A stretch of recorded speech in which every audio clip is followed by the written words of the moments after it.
On the high streets of Britain, something is brewing in Starbucks. And it's not just delicious coffee.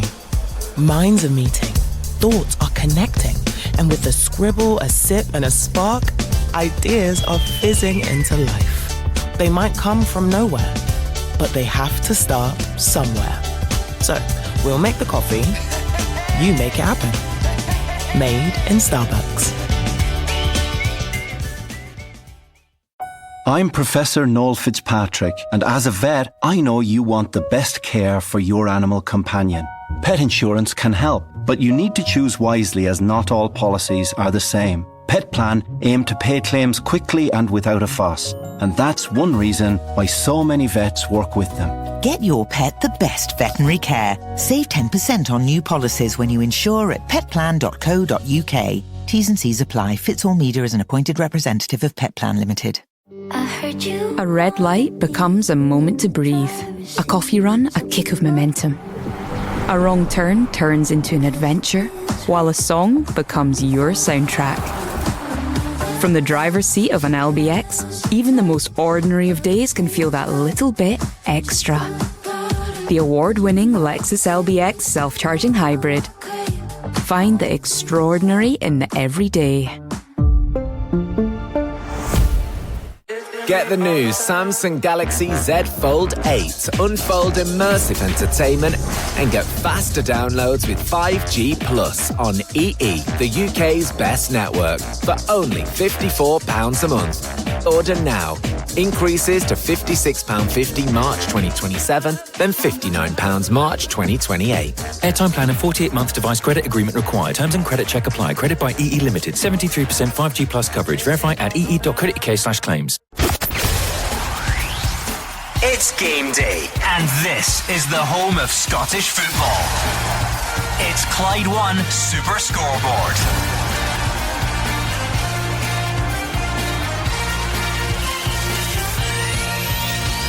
Good afternoon and welcome to Clyde One Super Scoreboard on match day 2 of the new Scottish League season.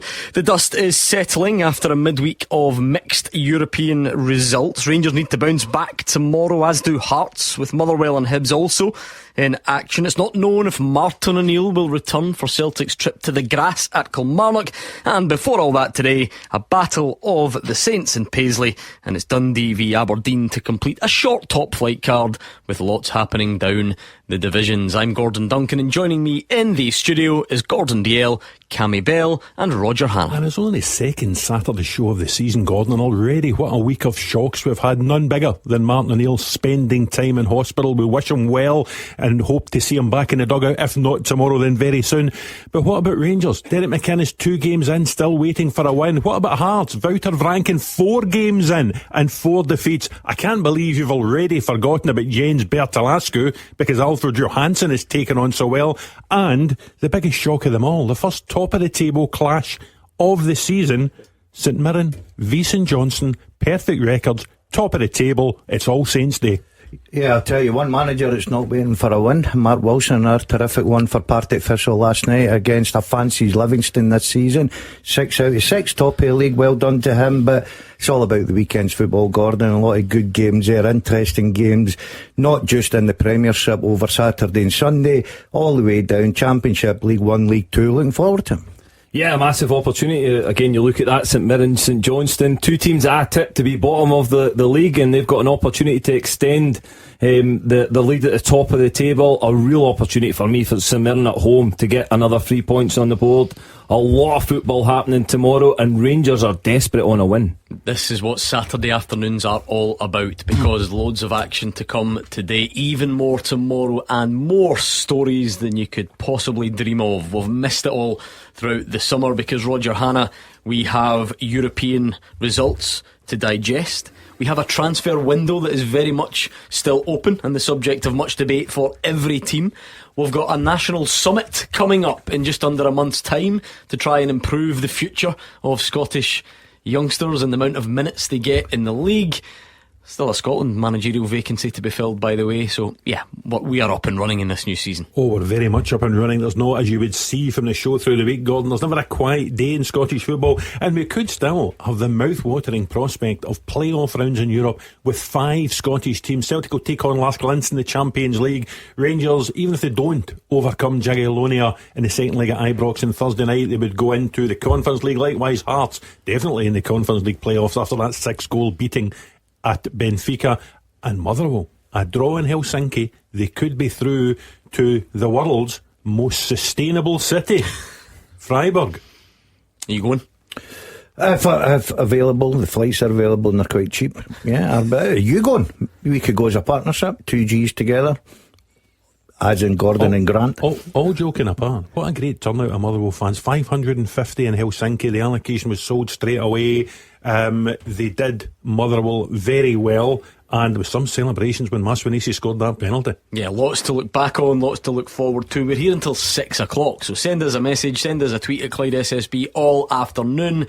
Like we said, there's nothing off the table. We're going to have a summit. I think Scottish football loves summits, don't they? And a big debate where everyone can wade in on what needs to be done for the future of the national game. We've got the transfer window, as we alluded to, those European games, and what's actually happening on the pitch today and tomorrow. Even a grass pitch, Cammy Bell, down at your beloved Kilmarnock. Yeah, they've got the new grass pitch back, and yeah, it looks absolutely tremendous. It's really good to see Kilmarnock taking a step forward, getting their training ground built, and obviously taking that step back towards grass. So it's a game that Neil McCann will be looking forward to, because again, he mentioned that they let themselves down last weekend with that defeat to St Johnstone. So they've got one tomorrow that they need to react to. OK, let's go round the grounds. We've obviously got a reduced fixture card, as we often do in the first few weeks of the season. Thursday night Europe means Sunday games in the Scottish Premiership. But let's take a look at what we do have on offer. The Battle of the Saints, a top of the table clash. You have to acknowledge that it's early in the season and the table means nothing, but not if you're a St Mirren or a St Johnstone fan. Alison McConnell.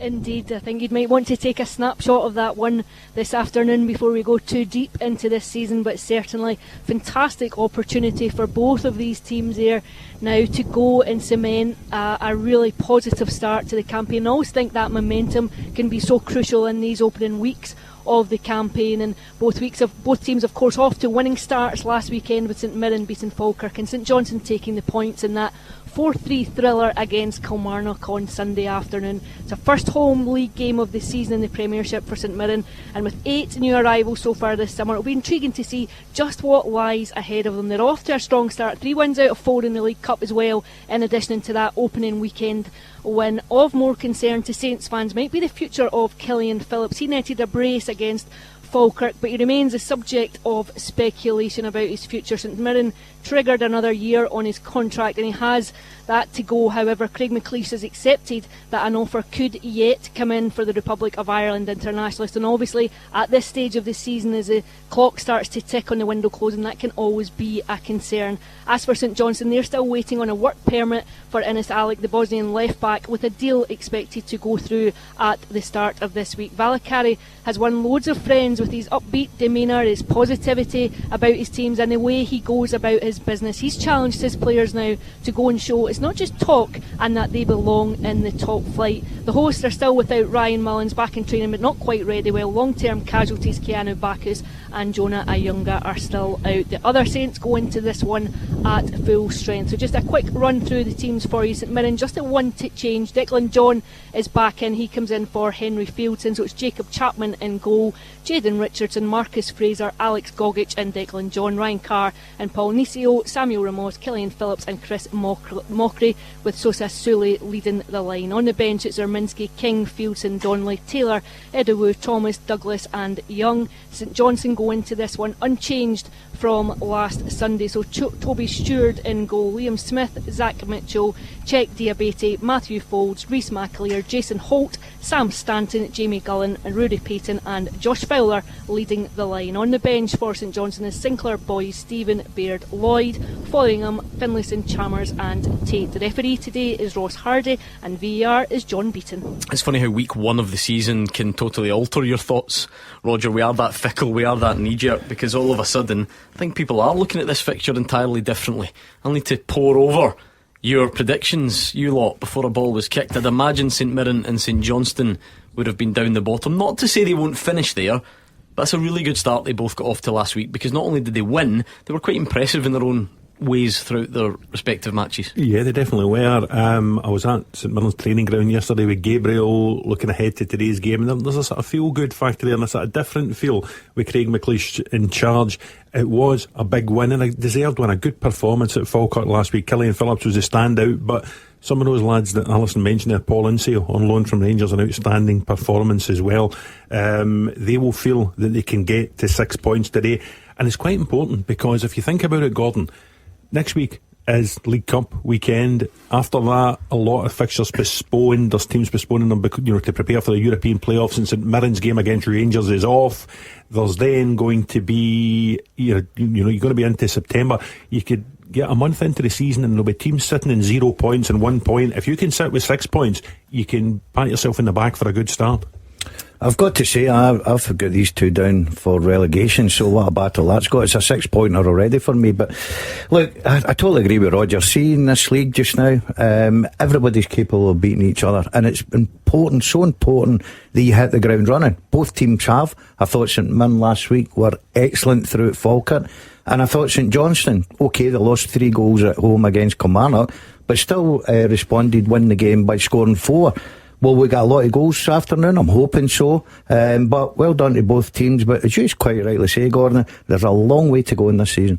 Two teams that want to play football as well. You looked at St Mirren. I thought St Mirren were brilliant last weekend again. Almost, if you looked at the two teams, it was like looking at Falkirk last season, the way, the style they played football, the way they moved the ball from back to front, created opportunities, and they were very brave on the ball. So Craig McLeish has put his stamp on that team, and you can absolutely see it. I think this is a big opportunity for them today. They go and get another 3 points on the board straight away, then they're in such a good place. But flip it and you look at St Johnstone, they battled back from going behind against Kilmarnock and managed to get the 3 points. So yeah, it's going to be a really brilliant game. Alison, you mentioned Killian Phillips, though. I think one to watch with interest anyway under normal circumstances, but just particularly because we had Keith Lasley on the show. St Mirren have gone very public with a new strategy for the club, really hammering home the importance of starting to trade players better than they have. So it's been a successful time for St Mirren. Top 6 finishes, that cup win last season. The one thing that's probably been missing is selling players, and if you're going to try and accelerate that, I know fans don't like to see good players leaving, but it might not be a bad idea to start it with Killian Phillips. Without question, I think if you get the player trading model correct, then so much else falls into place.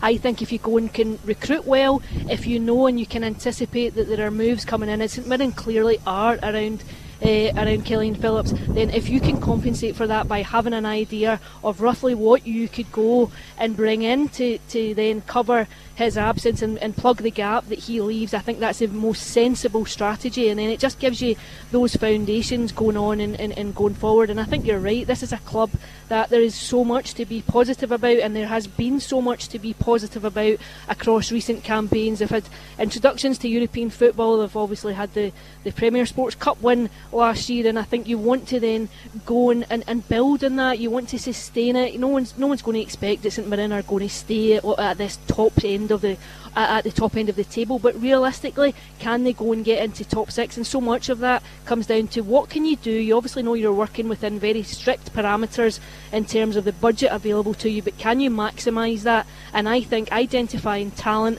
and then being able to recycle it when it comes in, and be in a position when you know that that's coming to go and spend the money and strengthen the team. I think that's key for every team, not just St Mirren. Obviously budgets will vary throughout the league, but I think that is the key to sustainability. So a battle of the Saints then in Paisley, one to look forward to. The other Premiership clash comes at Dens Park, Dundee against Aberdeen, and David Friel is there.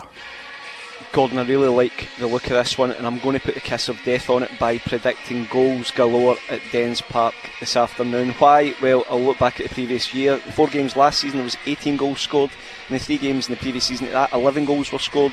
So it's that 29 goals in the last 7 games between them, so let's hope that continues today. I think it's fair to say Aberdeen are going to be looking to Kevin Nisbet to lead the way on that front, and he has been in great form since the start of the season. Aberdeen have won 5 successive games. If you include the Premier Sports Cup, he's got 7 goals in those games. He obviously scored the winner against Hearts last weekend, and he loves playing at Dens Park. He scored in 3 of his last 4 visits here. He's a man in form. Nisbet's been made captain by Stephen Robinson. I think he's finding his best form now in this new look Aberdeen side. He's been asked to lead from the front, and I think he's doing that. This is going to be a really tough game for Stephen Robinson's side. They lost to Dundee in their previous 2 meetings, and I think everybody who watched that game on Monday night at Celtic Park would have been really impressed with Dundee and the way Stephen Pressley set his team up. They showed a lot of ambition, a lot of belief. They could even have snatched a draw right at the end. Dundee will try and play the right way. They'll try and play out from the back, get bodies forward. Their home form get a lot better as last season went on, and I think they're going to fancy their chances here against Aberdeen on a perfect playing surface. The pitch looks absolutely immaculate, and it should be a good game. I think if you look at Dundee, a lot of new faces, but Joe Bevan clearly stood out against Celtic. He's one of the ones that did impress. As I said, they're going to have a real go here today. I don't think it's any surprise that Stephen Pressley has named the same team, so it's going to be Owen Goodwin in goals, back four of Jay Wright, Ryan Astley, Owen Bevan and Idris Odutoya. Ethan Hamilton, Ryan Finnegan, Joe Bevan, Charlie Riley, Joe Wesley and Simon Murray make up the rest of the team. South Dundee is O'Hara, Hay, Halliday, Robertson, Forrest, Crombie, Bessier, Bland and Usenborough. As for Aberdeen, they completed the signing of Belgian striker Michi Intello today, but he won't be available. He's awaiting full clearance from the SFA and the authorities. Brad Lyons is also out, as is Conor Ronan, so that is a blow for Stephen Robinson. They miss out in the squad completely, with Alex Breedle and Stuart Armstrong in from the team that beat Hearts last weekend. So it's going to be Marius Miller in goals, back four of Chris Cadden, Lewis Mayo, Dan Happy and Nesta Guinness-Walker, Alex Breedle, Afiza Remu, Stuart Armstrong, Toyosi Olasanya, Tony Yagan against his former club and Kevin Nisbet. Subs for Aberdeen are Fasanya, Mitov, Malua, Devlin, Smith, Malloy, Milne, Marshall and Masson. The referee at Dens Park is Callum Scott and the VAR is Greg Aitken. Looking forward to that one. We're going to dip into the Championship for our other featured match. A brilliant win, as Gordon earlier alluded to, for Partick Thistle at home to Livingston last night. What about a couple of the other teams that will have designs on challenging at the top? Dunfermline against Ayr. Tom Grant is in place. Yeah, thanks Gordon. Yeah, Neil Lennon said this week he wants to maximise the Pars' home form this season, and let's not shy away from it. He and this East End Park faithful fancy their chances at having a crack at this championship title this year, following on from last year in that pretty famous run to the Scottish Cup final in May, which makes last week's pretty drab 0-0 draw with League new boys Inverness Cally Thistle all the tougher to take for Lennon and his boys, and they'll be looking to get the ball rolling on their league season today against Gary Naismith's in form Ayr United. Dunfermline started their season with a 3-0 loss to League One new boys East Kilbride in the Premier Sports Cup, but followed that up with 3 wins in the competition, including an impressive 1-0 win against St Mirren. But the Pars aren't the only ones who have impressed in the early part of this term. Enter Ayr United and Gary Naismith's Ayr United nonetheless. They come to Fife with a 100% start to the season, 5 wins from 5, that, much like their opponents today, includes a 1-0 away win against a Premiership side. They of course beat Falkirk. Last week they won 2-0 against a tough Arbroath side and sat top of the pile until, like you alluded to, Partick Thistle's win over Livingston last night set the standard. So Gary Naismith really couldn't have wished for a better start following his move from Stenhousemuir in May, of course replacing Scott Brown in the Somerset Park dugout. However, this could be the biggest danger to that perfect start so far, with two teams who like to play football and somewhat play in a similar style. 3 points today would be a massive statement of intent for the honest men. Now, there's been pretty substantial team news for both. Start with Dunfermline. Aston Oxborough has failed a fitness test. He's out with a thigh injury. Of course, he was very much the hero during that cup run last season. He misses out, so Dunfermline start with Dave Digaba in goal, Luke Robinson, Sam Cool-Harding, Aaron Donnelly, Alphonse Almadi, Charlie Gilmore, Robbie Fraser, Shea Kearney, Andy Todd, Chris Kane and Ollie Shaw lead the line. And 2 changes for Ayr. One was forced. Of course, Leon King, signed from Rangers, Player of the Year last year for Ayr United, he came off last week with a knock, so he's replaced by Liam Dick, and Ross Taylor replaces Kieran Shanks. So for Ayr United, it's Harry Stone in goals, Liam Dick, Kevin Holt, Rhys Leon, Owen Sturton, Ross Taylor, Ben Summers, Luke Macbeth, Mark McKenzie, Kenzie Mitchell and Dylan Watrick. Looking forward to that. A brilliant win for Partick Thistle last night, setting the tone for the Championship this weekend. Let's see what that one can't give us this afternoon. Right, that's our three featured matches. As we said, it is always a disrupted Saturday at the beginning of the season when you've got so many games on the Sunday, but you're up to speed on the team news, and when we return, a good look at some of the country's biggest talking points. The Ford Puma and the all-electric Ford Puma Gen E. Stylish, bold, and as driven as you are. And now, you could win one. Take a test drive in any Ford Puma to enter and be in with a chance of winning either the Ford Puma or all-electric Ford Puma Gen E. Search Win a Ford Puma to book online. Ready, set, Ford. To enter, take a test drive between the 1st of July and the 31st of August. T's and C's apply. 25 plus only. For details, see ford.co.uk. Get the new Samsung Galaxy Z Fold 8. Unfold immersive entertainment and get faster downloads with 5G Plus on EE, the UK's best network, for only £54 a month. Order now. Increases to £56.50 March 2027, then £59 March 2028. Airtime plan and 48-month device credit agreement required. Terms and credit check apply. Credit by EE Limited. 73% 5G Plus coverage. Verify at ee.co.uk/claims. I'm Professor Noel Fitzpatrick, and as a vet, I know you want the best care for your animal companion. Pet insurance can help, but you need to choose wisely, as not all policies are the same. Pet Plan aim to pay claims quickly and without a fuss, and that's one reason why so many vets work with them. Get your pet the best veterinary care. Save 10% on new policies when you insure at petplan.co.uk. T's and C's apply. Fits all media as an appointed representative of Pet Plan Limited. Chase is the digital bank that gives you 2% cash back on fuel. Like for our weekend hiking trip? Yep. What about at a public EV charging point? Of course. And with all that cash back, you could turn it into... a nice houseplant. Exactly. Enjoy 2% cash back on debit or credit card spending on groceries, restaurants, everyday transport and fuel. Search Chase Bank. 18 plus UK residents. Chase current and saver accounts required. Maximum £20 per month. Eligibility, qualification, exceptions and T's and C's apply. Car insurance, travel insurance, pet insurance, home insurance. However you're covered, you might be paying more than you need to. Compare insurance at mustard.co.uk. Find policies from some of the UK's top insurance providers and choose the right cover at the right price for you in one place in minutes. Visit mustard.co.uk. Mustard introduces customers to Vast Visibility Limited and Seopa Limited, both authorised and regulated by the Financial Conduct Authority. The winning team all season long. This is Clyde One Super Scoreboard.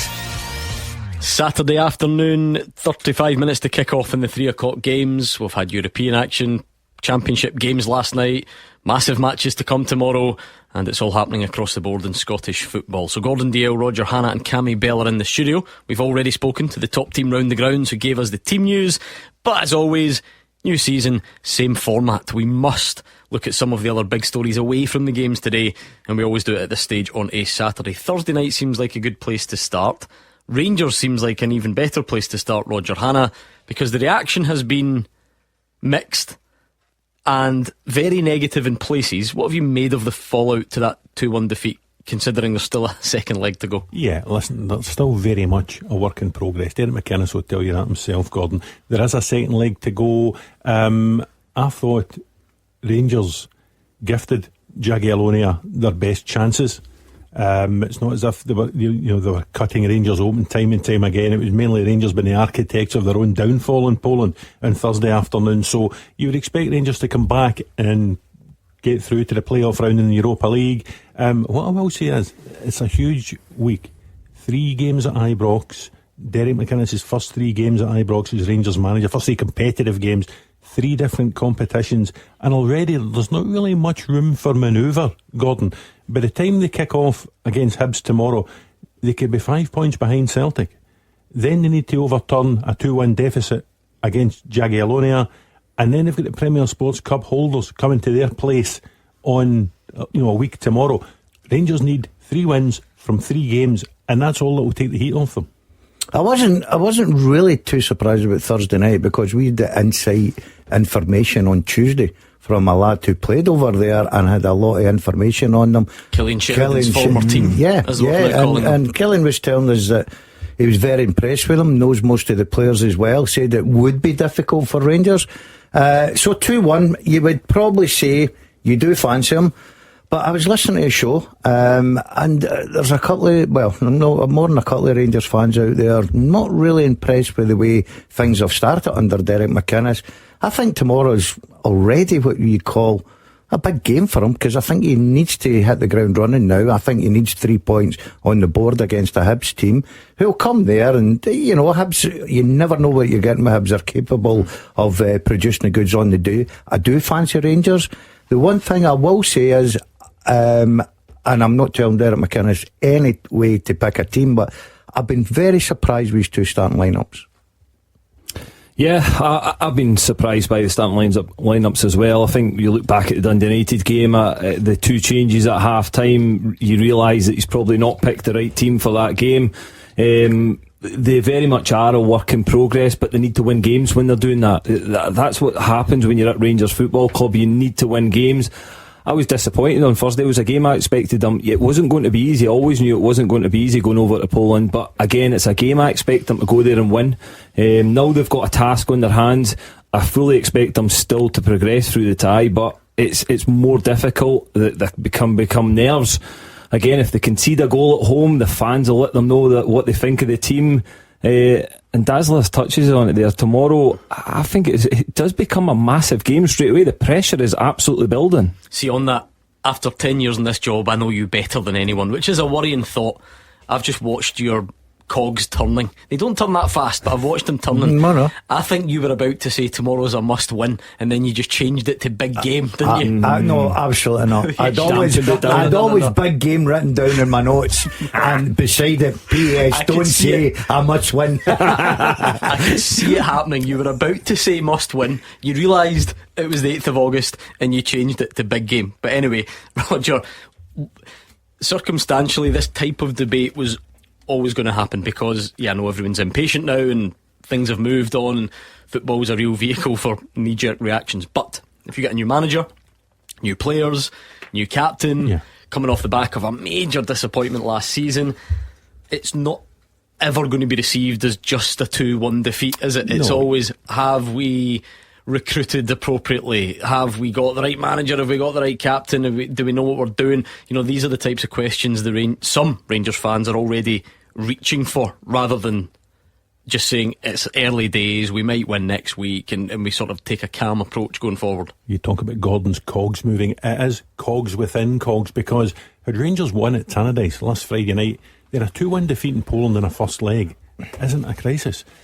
Or if they had won in Poland on Thursday, then people would have forgiven them for some of the slankness in the 1-1 draw at Dundee United. But because it's been one thing after the other, because the performances really haven't been convincing at all, because none of the new signings so far have really grabbed a game and done anything, because, as Dad says, so many question marks have been asked about the two team selections. So many question marks have been asked about incoming transfers. It was about 2 weeks ago that Derek McInnes said he would have 3 players in a few days, and McCanya's come in, hasn't played. Yukatan's come in, played 45 minutes and been hooked at half time. They look as if they need more players in the building, and they certainly need defenders who will defend better than the ones who have played in the first 2 games. Yeah, again, that you touch on that, Roger. I think defensively they look very frail at this moment in time.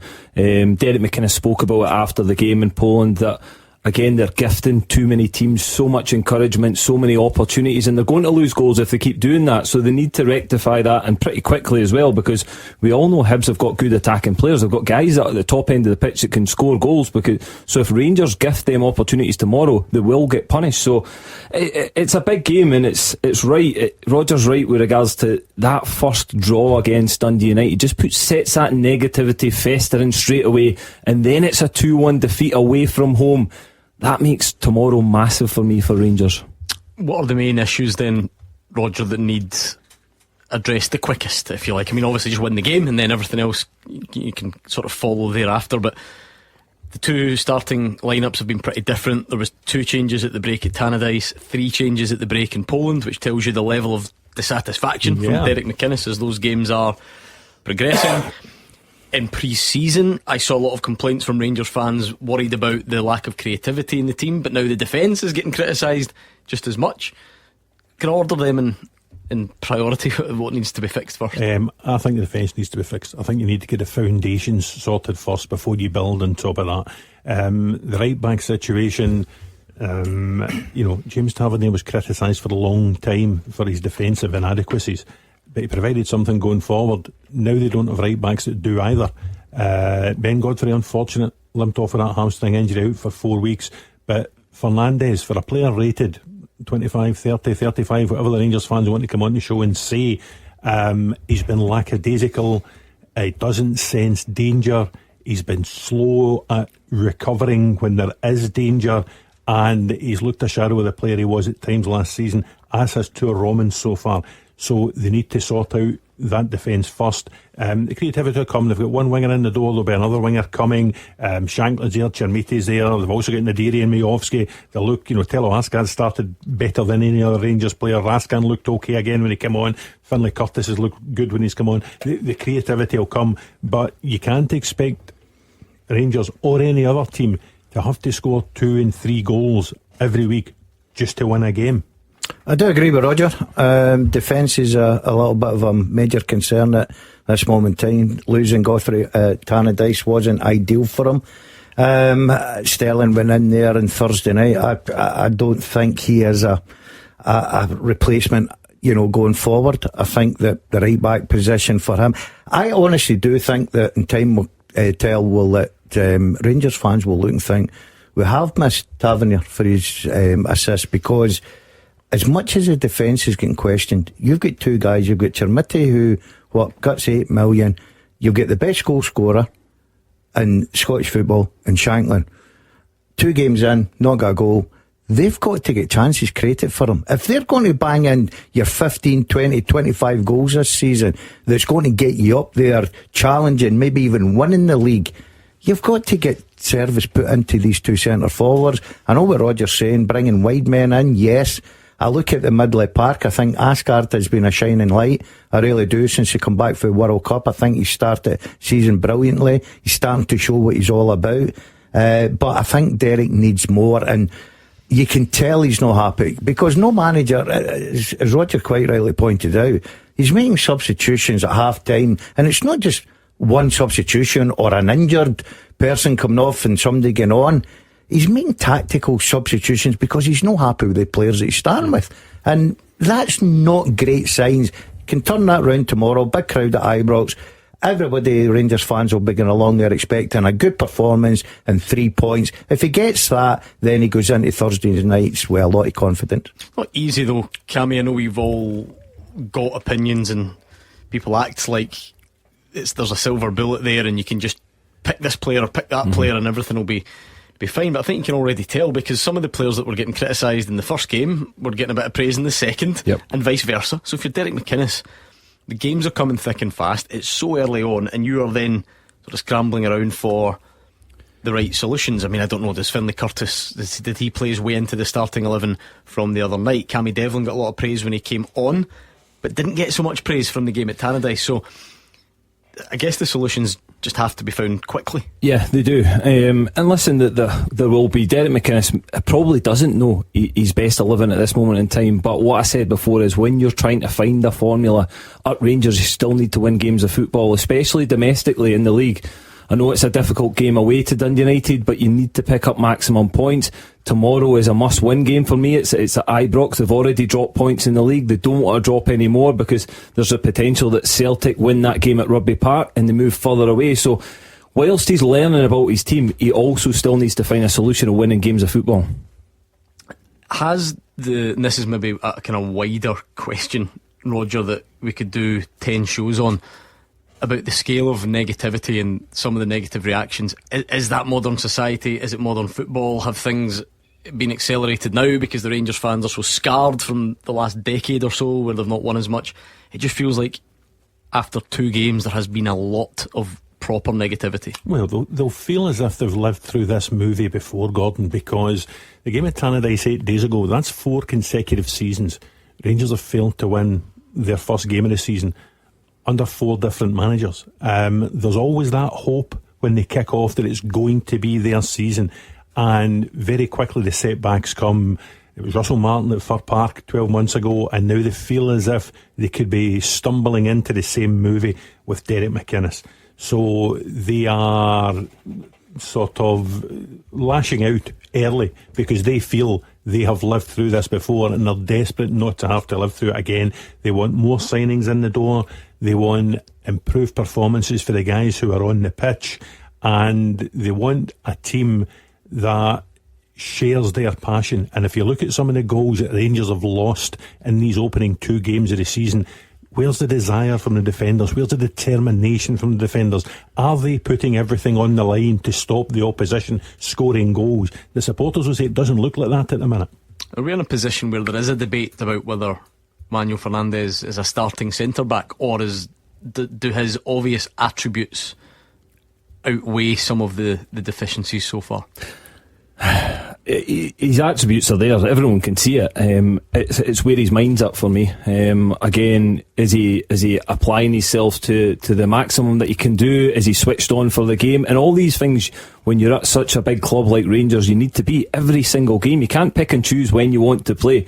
He's got some great attributes, and again, that's why all these English clubs have potentially been looking at him over the past year. He's big, he's physical, he's strong, he's fast. He's a decent footballer when he wants to be, but again, you need to have that mentality. You need to be switched on for every single minute of the game, because when you become lax, you become slack, and you play against good players, they will take advantage of you. And it's something that Derek McInnes needs to unlock from Fernandes. He needs to try and find that concentration for a full 90 minutes. I agree with mostly what Cammy said there. I think he has got very good ability to be a top player, but you need more than that in the modern day game. His desire, especially, excuse me, was highlighted at Tannadice. You know, his desire to get back in and make a block or make a tackle or close a gap was incredible. Look, I keep hearing this. Derek McInnes will get in there. Nobody will be allowed to be a slacker. You won't play under Derek McInnes. Well, if that's the case, then Fernandes won't be in the team very shortly if he keeps up the performances. But I still think he's an important player for Rangers. But who comes into the team? Yeah. Because John Suter is in Siberia, Clinton Nsiala is in Siberia, Ben Godfrey has got that injury. They've brought in Alberto Macania. He sat on the bench the first 2 games, hasn't had a minute. That's early days for him, isn't it? It is, but interesting to see the team. I mean, Dujon Sterling, with his injury history, hasn't often played 3 games in a week. I was listening to one of the questions last night, beat the pundit, about the Rangers players have played every minute so far, and Dujon Sterling's among them. Can he play a third game in a week against Hibs tomorrow? So these are the things. These are helping Fernandes. At the minute, he's undroppable, but that's because of circumstances, not because of his performances. The only thing, I totally agree with you. And there's an argument here, and managers will come out and say, "Oh, we're a bit unlucky." But I'm not going to sit here and feel sorry for teams like Rangers. Rangers' squad is massive. Look at the amount of players they've got. Yes, okay, we had an injury to Godfrey, but one player out and all of a sudden your back four's everywhere. McCrory didn't start at Tannadice. All of a sudden he's in. Sterling's playing back. It's one injury. You know what I mean? So I'm not going to sit here and think, right, that it's been a disaster for Rangers because of, look at their back four. Who's going to play in at centre half? They've had all season. They brought in a centre half as well. I don't know what's happening with Suter, right? Suter last year played most games. So it's not like you can sit here and just keep making excuse. Cammy makes a great point. I don't know Derek thinks what his best starting 11 is. The window's still open. I'm sure he'll come strong in that. But while you're doing that, as the Rangers manager, and we've seen before, I don't care who you are, you've got to win games of football. The start of the season's so important. We can't get away from that. They've got European competition that they need to progress. They need to progress, again, for the fans. The demand of the fans want to progress, but also financially as well, and where their season lies. And then, again, the domestic campaign. If they keep dropping points in domestic games, then you find yourself behind, as they've done in previous seasons, and you're chasing the team that's above you. What about Nicholas Raskin, what do you think the future holds for him? Because that's already, if we're talking about squad balance, that's a very congested area in terms of numbers. But again, came on the other night. I think most Rangers fans were pretty pleased with what they saw and feel that he's still the best. But is he going to be there? Again, while he's there, you've got to utilise him and use him. I don't think he'll be there by the end of the window. I think there'll be a bit of movement in there. It'll take a lot of money to take him away from Rangers, but again, he's off the back of a really good World Cup. So if I'm sitting in at Rangers in the board level, this is the time to sell him. This is the time to sell Nico Raskin. His stock's as high as it will get. He's off the back of a really good World Cup with Belgium. He had a decent enough season last season. There is interest in him at this moment in time. So for me, Rangers have missed the boat a few times in the past few seasons where they've not sold players where their stock's high. I think they've got cover in that area, and could they bring somebody else in if they get money in for him? Possibly. So I think while he's at the club, you've got to use him, because for me he still is one of the best midfielders there, but I think this is possibly the time to cash in on him. Yeah, you would use him. You look across the city, look at the Celtic team against Dundee on Monday night. Alistair Johnson and Annie Engels both start. So they'll continue to be picked as long as they're Celtic players. Raskin will continue to be picked as long as he's a Rangers player, and that's what baffles me about the John Souttar situation. Surely you're more likely to be able to sell John Souttar if he's in the team and performing than Well, the question mark there about John Souttar is quite simple, and I know that there'll be people in favour and people not. Is John Souttar a better centre half just now than what Sterling is? For me, he is. Look, I'm not a great. He's captaining Rangers in Old Firm games last season. Exactly, and look, I know that there's arguments out there that he's not produced his best and everything to go with that, but he's an actual centre half. Right, and he's a Scotland international, and he knows how to play with Rangers, and he's had very, very good games with Rangers. So that's what I'm saying about making excuses about centre halves and defences and people having to move about. Rangers have just they've not clicked just now, and it is early, we keep saying it, but I think you touched on it, Roger, that Rangers fans have been in this movie before, right, and they start to get anxious because a lot of percentage, I'll not say everyone, wanted Derek McInnes in as a manager. They got that. McInnes was backed. He didn't bring in Shankland, obviously. Shankland was in there. Best goal scorer in Scotland. McInnes gets back, brings players in. All of a sudden, goalkeepers are out, the old guard's out. You know what I mean? Butland's away, Tavernier's away, their new manager, centre forward. We're building a new team. We're excited. All of a sudden, in the last two games, you've looked and you're thinking, this is like the same movie all over again. I looked at them at Tannadice and thought, I don't see anything different apart from Derek's in the dugout. And the team looks the exact same to me. And I think Derek was the same, because he made 2 substitutions at half time he wasn't happy with. He thought, that's not the standards I'm looking for. He makes substitutions on Thursday night. The same opinion. Yeah, it's early. Of course it is. And I do fancy them to beat Hibs tomorrow before we go any further. But you're right. If Raskin is going to be still there, he's probably your best midfield player, right? He's got to play. And then you get him sold. But I think, obviously, they brought all these midfield players in because they've got luxury in there. There's no doubt that they know that, obviously, Raskin probably won't be there when the transfer window closes. So there's a lot of work to be done at Ibrox for me. Okay, let's park it for now, because we've got loads more to come. There's loads of stories away from the games this afternoon. You talk about Celtic's transfer business and the games coming up tomorrow. The story that's been appearing over the last couple of days about this summit that all the clubs have been invited to, about the future of bringing talent through in Scottish football. There's lots happening, but we go back around the grounds first when we return. The team with the biggest support in Glasgow and the West. This is Clyde One Super Scoreboard. Not long to go until the 3 o'clock games kick off up and down the country. Only 2 in the top flight, of course, with lots to follow tomorrow. We've got some big championship games, and as always, we'll keep an eye on what's happening down the divisions. Let's go back around the grounds, though, in our featured 3 o'clock games. The top billing for us, St Mirren against St Johnstone. Alison McConnell gave us the team news earlier on, and I love this part of the season, Alison, because everyone is still learning about new signings and how they're going to fit in.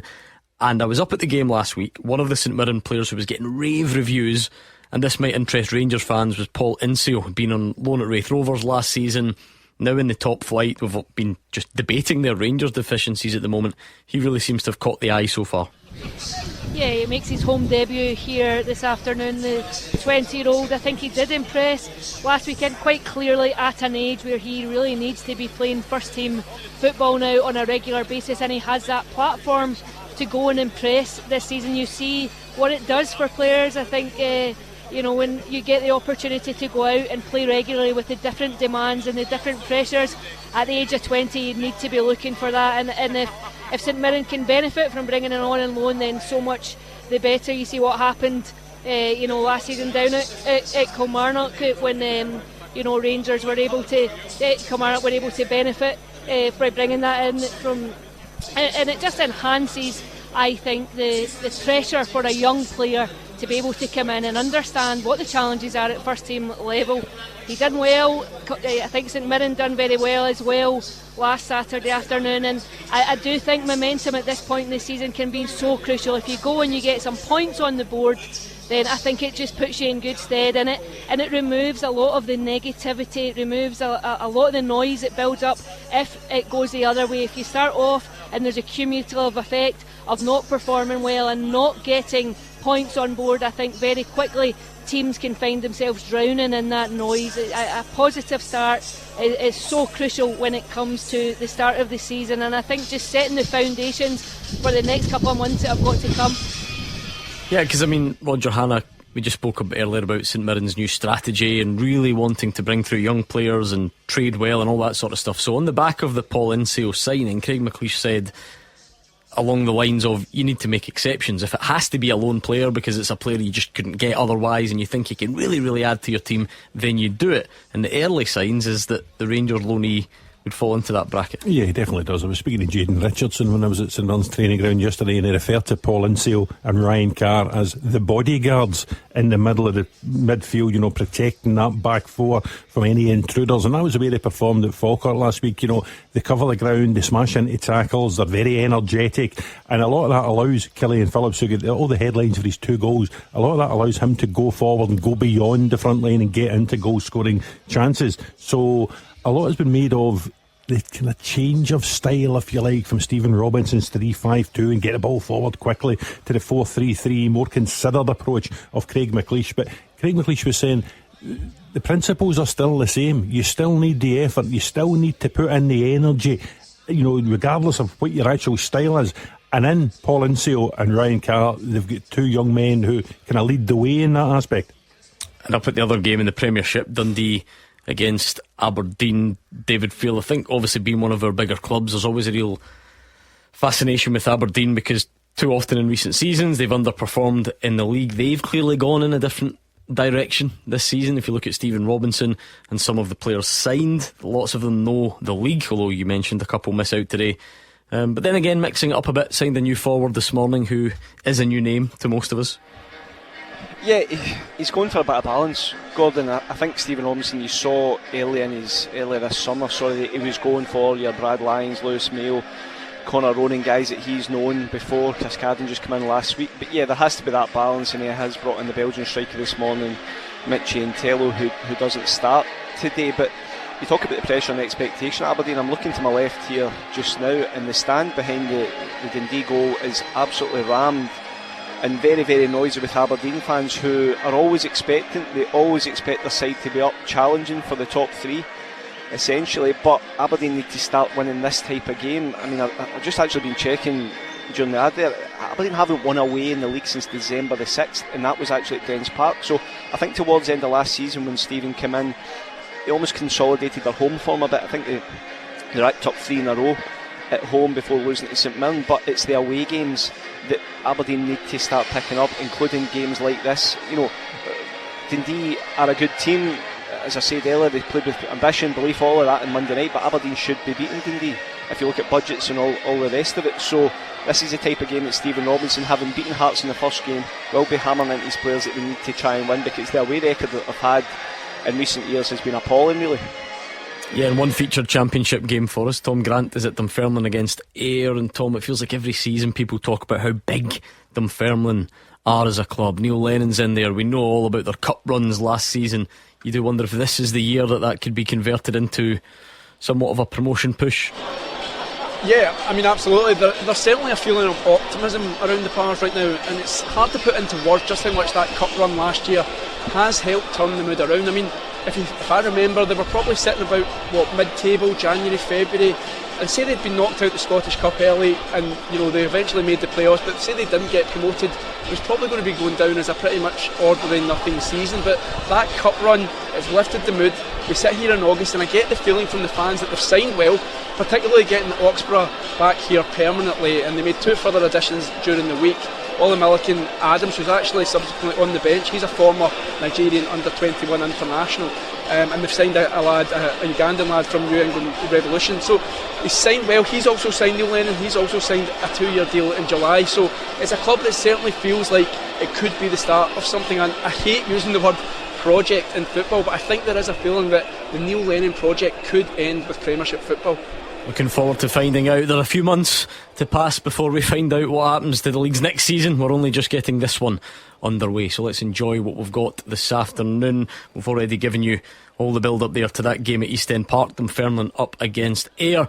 The Championship got up and running last night with that impressive win for Partick Thistle against Livingston, which we can perhaps look back on in a bit more detail as the afternoon progresses. In the top flight, loads to come tomorrow. So much intrigue. Can Rangers bounce back? Will Martin O'Neill's health allow him to take his place in the dugout and look onto the grass surface at Rugby Park? Motherwell are back from their travels. It's been a sore week for Hearts. There's lots of questions to be answered across the weekend, but it starts right here in the next few minutes. The 3 o'clock kickoffs are next. Scottish football's league leader. This is Clyde One Super Scoreboard. And the 3 o'clock games across the country just kicking off. It is week 2 of the new Scottish League season. We were back with a bang last week. So many talking points, drama, intrigue, always a dash of controversy as well, which I'm sure will crank up as the season progresses. But for now we are back underway. Let's see what week 2 can give us, because we are knee-jerk, aren't we? That's what I love. So all the conclusions that we've jumped to from week 1, they can change. They can be completely wiped out, and whoever looked good last week might not look good this week, and on we go. All such rules were changed last season when Hugh Keevins tipped 4 different teams to win the Premiership at different times. So from now on we can have a prediction on a Saturday and change it completely to the next Saturday and change it again the following Saturday. Those now are the Super Scoreboard rules and regulations, Gordon. Surely we're going to get the predictions right today. There's only 3 games that we have to predict. 3 featured games for us, you're right. Right, go on then, let's hear it. So give us Dundee, Aberdeen, St Mirren, St Johnstone, Dunfermline, Ayr. When I was away in the summer break, that's the one thing I wanted from the new season, was for you lot to be better at predicting the outcome of football matches. So go on, don't disappoint. You better go away again and come back. Go on, Roger, you go first. You go, Roger. I will go with St Mirren to win in Paisley. I will go with a draw at Dens Park for David Friel, Dundee, Aberdeen. And I had words with the chairman this morning. I am duty bound to go for an away victory at East End Park. Ayr United win. Oh, I'm very similar. I'm going for a home win for St Mirren, a draw Dundee, Aberdeen, but I'm going for a home win for Dunfermline. I'm going full house St Mirren. I'm going Dundee to beat Aberdeen. And I'm going for a draw with the Pars and Mo Club Ayr. Clyde One Super Scoreboard Goal Flashes with Archiplan Glasgow. Planning permission and building warrant drawings for home extension, conversion or renovation. We are now underway. There was a minute's applause at the Battle of the Saints' former director Alex White to pay tribute to him. And now we're getting underway. 2 teams you wouldn't have necessarily predicted to get off to such a positive start last weekend, but they did. Let's see how they both try and follow it up. Aberdeen very direct in the opening stages. Dundee trying to play a bit, as this is the Stephen Presley way. That's an interesting battle, because the Stephen Robinson style has been very effective, Roger Hanna. It causes a lot of debate, but I think he's always been very clear: win football matches, and all of a sudden people are happier at the end of a Saturday evening. Listen, it's a strange one to predict, simply because Dundee on Monday night were really good at Celtic Park for long phases of the game and came away with nothing, that 1-0 defeat. Aberdeen last Saturday night against Hearts were rotten for 89 minutes and somehow won the game 2-1. So Aberdeen go to Dens 3 points ahead of Stephen Presley's side, but they probably didn't play as well as Dundee played last weekend. I agree with that. I wasn't impressed with Aberdeen. I thought Hearts let them off the hook. Some really bad defending, but all credit to Aberdeen. They got the job done, got the 3 points, which is important, especially at home. I like Dundee. I like the way Presley goes about his job. I like the way he sets up. I like the recruitment. I thought he was excellent last year because everybody really had written him off, even at the beginning of the season. But his fans had written him off at his club. But he came through that. I thought well organised against Celtic, made it very difficult against Celtic. Home advantage. After it's got a sneaky Dundee win this afternoon. I think though, when you look at Aberdeen's result and the way that it happened last weekend, there's no better way to win a game of football by 2 late goals. It just brings everyone together. They had such a big crowd at Pittodrie as well. You scoring in the 90th minute and then the 95th minute to win a game of football, that can just kick-start you. So I think they'll be going there in good mood. But you're right, I like Dundee. I think that'll be a tough game today. Come on, Roger Hannah, you are the quizmaster for this afternoon, so let's get the first offering of the day up and running. The first half teaser with Archiplan Glasgow. Planning permission and building warrant drawings for home extension, conversion or renovation. Here we go. The text has come in from the Nokia. Hugh Keevans has sent the first half teaser. Can you name the last 3 Celtic players and the last 3 Rangers players to have scored for their teams in Europe? Give you that again. Can you name the last 3 Celtic players and the last 3 Rangers players to have scored for their teams Scottish, in Europe? They need Scottish, to be Scottish, sorry. Yes. Come on, Roger. Come on, honest. One Get job. the Nokia fired up. So the last 3 Scots for each. That word's actually scored out here, but we'll go again. Never mind. Name the last 3 Celtic and the last 3 Rangers Scottish players to have scored for their teams in Europe. There we go, 3 of each, all Scots. Get them in, and it is a race at Clyde SSB. Not only do you need to get them right, you need to do it faster than everybody else. So let's see what you can come up with. Maybe going back just a touch further than you might have wanted to. A lot of goals from non-Scots. Yeah, exactly. Maybe there's a discussion to be had about Scottish teams and the amount of minutes they're given to young Scottish players. There you go, there's your transition, Roger. Another big story doing the rounds. Yeah, the transition into, it was an email invitation sent out by the SFA yesterday to all 42 SPFL clubs, inviting them to the luxury of St Andrews on the 4th of September. They want to discuss what they're describing as an elite pathway for young Scottish players. I think people at the SFA have been stung by how few young Scots have made match day squads in the first few weeks of the season, taking in Premier Sports Cup group games, taking in last weekend's SPFL kick-off. They want to see more Scots. This has been driven by the SFA's new head of football, Craig Mulholland, once of Rangers, once of Nottingham Forest, is now back up to a very important job at Hampden. He will host a meeting with the Chief Executive, Ian Maxwell, and they want to speak to clubs about how we can get more young Scottish players involved. I think you looked at the game at Tannadice last Friday night, Gordon. I think there were 2 Scots in Dundee United's 20-man squad. Maybe something similar in the Rangers squad, maybe more. I can't quite remember the number. But look through the weekend. Look how few Scots were involved seeing action in the Premiership on the first weekend of the season. And they want to future-proof the national game. We've got to a stage, I don't need to tell you, you were there. We've got to a stage where the national team is now qualifying for major tournaments. 3 of the last 4. Hopefully that'll extend to Euro 28. But beyond that, we need to make sure there's a conveyor belt of young Scottish talent for the next Scotland manager who can take us to finals after finals after finals. And the SFA want to talk about clubs to find out the best way to make sure that's possible. I was going to say it's an important summit because it's very wide ranging. We had Jordan Campbell from The Athletic live on the show the other night. He did an excellent detailed piece about the number of young Scots that are going down to English academies and not only not playing for those clubs, because some of them are big clubs, but then actually dropping off quite quickly, and settling at a much lower level. And then of course you're taking into account the money that's on offer there, and the facilities and the level of coaching versus is there a pathway here. That brings into the pictured debates about the size of the league and whether relegation is a barrier to managers taking chances on young kids. So there is a lot, Cammy, and a lot of people have opinions on how we get more young players in our teams. Yeah, listen, it's a big debate that's going to be had, because again, something is going wrong within Scottish football. We've not got enough young players playing at the top flight of Scottish football. Again, reflecting back to when I was playing, there was loads of young players. We look at the goalkeeping situation for Scotland at this moment in time. I don't see many young goalkeepers, but back when I was 21, 22, there was about 3 or 4 of us that were Scottish that were playing for top flight teams. Hold that thought. Goal flashes with Archiplan Glasgow. Dundee 1, Aberdeen 0. We've got our first goal of the afternoon. It comes after 9 minutes. He's not a young Scot, but he scored nevertheless. Joe Wesley guiding a volley into the corner. It was a nice finish, but terrible marking. Something that Stephen Robinson obviously prides his sides on, being robust defensively. Well, he'll not be happy with what he's seen. Stephen Presley, on the other hand, delighted, as are the home fans. It's Dundee 1, Aberdeen 0. Great start. Absolutely brilliant start. Especially, as you say, we heard David Friel talk about the Aberdeen support.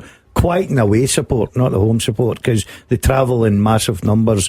I said it at the top of the show, I've went for Dundee today. I know there's still plenty of time for Aberdeen to get back in the game. They have got threats all over the pitch. But I just think there's something about this Dundee side this year. I think Stephen Presley's grown into that job. I think that a lot of the supporters now firmly, truly behind him. They didn't like the appointment, but he's won them all over. I think he's a very, very good coach, very good manager, and I think it'll be a good season for Dundee. David Friel did promise us goals in this fixture. That's my only concern is over Gordon Duncan's left shoulder there. We're looking at Sky coverage from Dens. Andy Walker at the back of the stand. You can see the full press box behind Andy Walker. There's no sign of David Friel. Has he cracked early and gone for his pie? That's because you can't see the pitch from the press box at Dens. That is the worst, isn't it? That's the worst. See, getting on to your subject there about the pathway, and a lot of players, young players, now getting down to the English clubs and picking up the money, right? Is that a case of they get down there, yes, they know they're not going to be a pathway to these big clubs, but they're picking up the money because there's no pathway in Scotland to where they want to go. That's it in a nutshell. So you're better going and picking up the money. But Roger's talking about there, everything's geared towards our Scottish national team, which rightly so, and we're qualifying for tournaments. We want the best youngsters, we want them playing, we want to at least engage in tournaments now. We're getting there, we want to engage in them. But in that summit, you'll have a lot of football managers at top level sitting there thinking, stop a minute, I'm not going to be sitting here advertising young players coming through and I'm going to end up losing my job. They're going to play the best available that they can and spend the biggest budgets that they're available they can. That's why it's going to be so difficult, because again, what I thought was interesting when Jordan came on the other night is we do hear that quite automatic argument that the league's too small and therefore managers are scared of being sacked, they're scared of losing their jobs so they don't play young players. But he was talking about the Danish league, which is the same size as ours. It's got 2 automatic relegation spots, and yet they play double the amount of young players we play. So again, like everything we do in Scottish football, we probably all have our own opinions and we act like there's a easy solution, but this is it's going to be a multi-layered solution. Surely you talk about the size of the league. I actually quite like the size of the league, and I like the split because it encourages excitement, Gordon. That again, people shouldn't overlook that. This summit is about trying to bring through younger players, but there are other aspects to our game, the entertainment value. Well, I'll give you one of the aspects. Celtic and Rangers like the size of the league because it preserves 4 Old Firm games. That's what Sky Sports want. They want 4 Old Firm games. That is the crown jewel for the broadcast partners of the SPFL. So they'll continue to have that. Therefore, the best model to allow for 4 fixtures is this 12-team, 38-game split. So that will continue. Now, if there's fans out there shouting at the radio saying, "Oh, that's nonsense. We don't want. There's other way of doing it. Why do you need 4 Old Firm games?" Well, Rangers and Celtic want to protect the broadcast deal from Sky. The clubs also had this discussion not that long ago. It's a big earner for them, and if there's less income coming in, we talk about how bad the TV deal is. Well, imagine a TV deal that's worse than that, and there's less revenue coming into Rangers and Celtic, and then there's less money to go and buy players. Then the fans will be in uproar at that, Gordon. Gordon, you highlighted there about the situation in Denmark, right?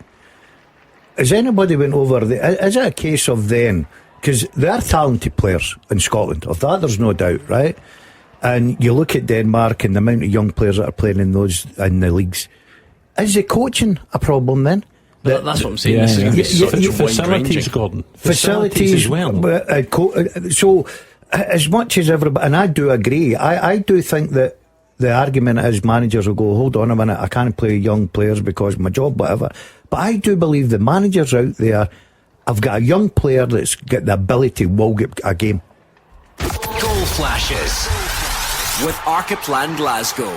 Dunfermline 1-0, Andy Todd. It's a cross from Sheik Kearney. First time volleyed finish, just much like the other goal we told you about. And it's the Pars, I'm afraid to tell you, Roger Hannah. Yeah, Leon King missing at the back for Ayr today. Kieran Shanks missing up top, he's out for 8 weeks. So it's always difficult. I like Dunfermline, we spoke about him in the show last week, Gordon. Neil Lennon, as Tom was saying, has built a good squad there, and there's goals in the team. You look at that front three of Andy Todd tucked in behind Ollie Shaw and Chris Kane, there's goals there. And if you're going toe to toe with Partick Thistle and the championship title is on the line, you're going to need to score goals. You obviously don't like them that much. You went for Ayr. I know. Is that the old pals? He got his excuses in You're straight not away. on Leon here to King make pals, Roger. You know, the man that'll be back soon, and we're looking forward to seeing Mr. Keevins. He shoots from the hip. He doesn't. He's got no pals. He's got no pals. That's the reason being. I have a lunch lined up with the chairman of Ayr United. The more I soak up, the more chance there is of him saying, listen, I'll just get this. Yeah, okay.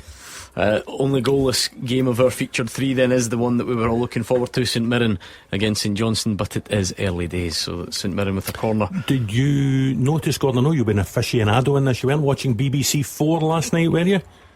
No. BBC 4 last night, I spotted it in the listings through the week, and I immediately texted the Nokia. It was a Tony Bennett night. Oh, he'd have been on his recovery. He was beside himself. He was texting last night. Speed up the recovery. It was all Tony Bennett's great shows over the years from the BBC archive. It started at 9 o'clock last night and was going on to 3 in the morning. And Hugh texts me later on to say, 3 in the morning, he's going to outlast Wouter Vranken at this rate. I'm sorry I missed that. I'll try and catch up on it. Back to a summit for youth football.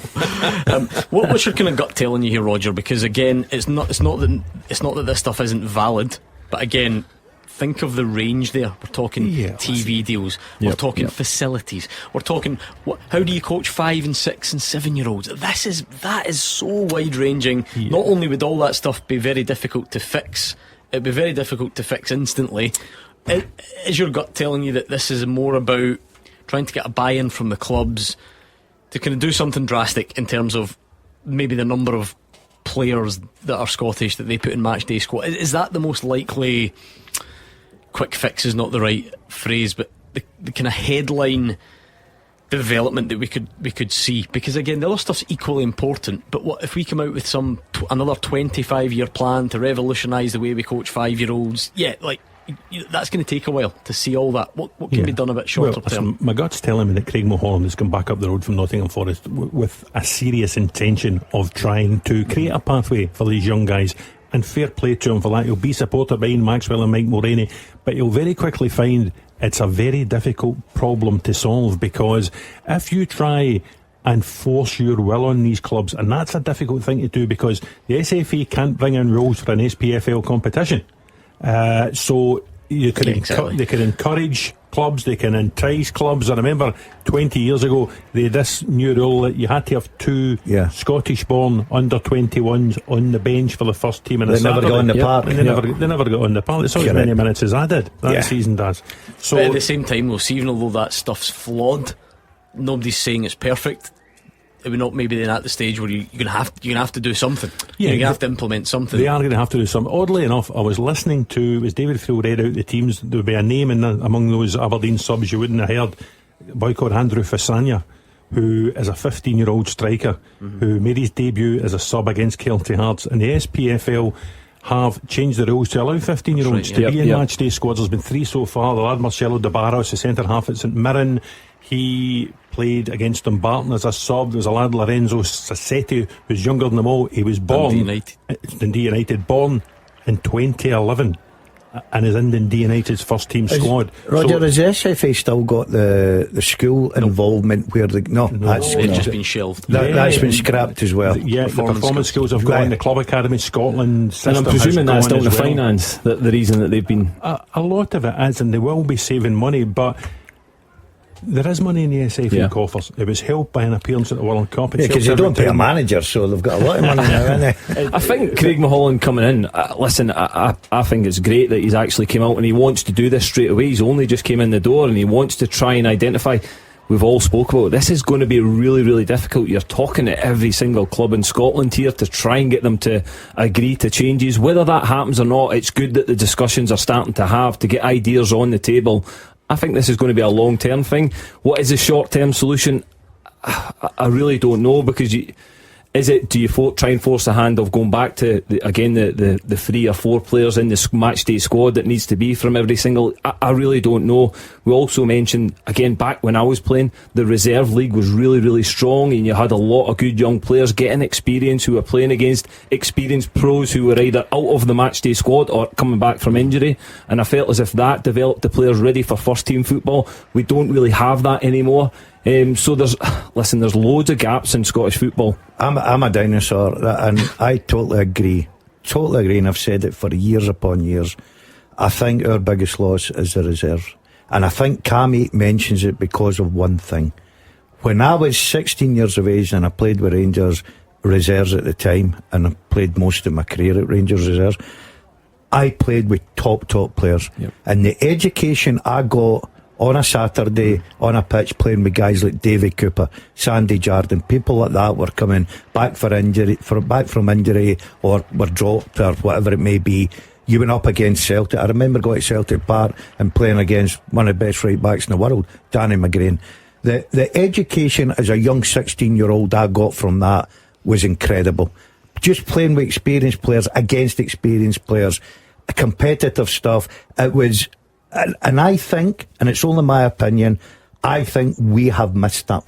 To see the crossover and getting buy-in from the clubs, that's where it's going to be difficult, Roger. Because even as fans, I would consider myself probably above average in my level of intrigue in the national team and the things that benefit the national team. Right, some fans here maybe it doesn't float their boat quite as much.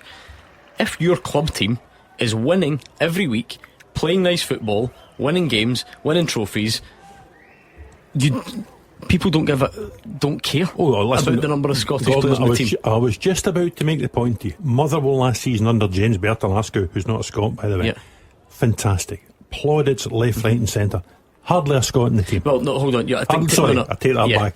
An academy product, yes. Because obviously McGinn, O'Donnell, Welsh, Elliot Watt. But you're right, and I can't be a hypocrite about this. So take me as a Thursday night, the new look Motherwell squad had Jake Girdwood-Reich, it had Dylan Williams, it had Martin Moorman, Oscar Priestman's now going to play a bigger role this season, it had Willie Vogt, Brazilian born, up front. It didn't have Ollie White and guys like that. You asked the manager, Alfred Janssen, Alfred, why are you signing these players?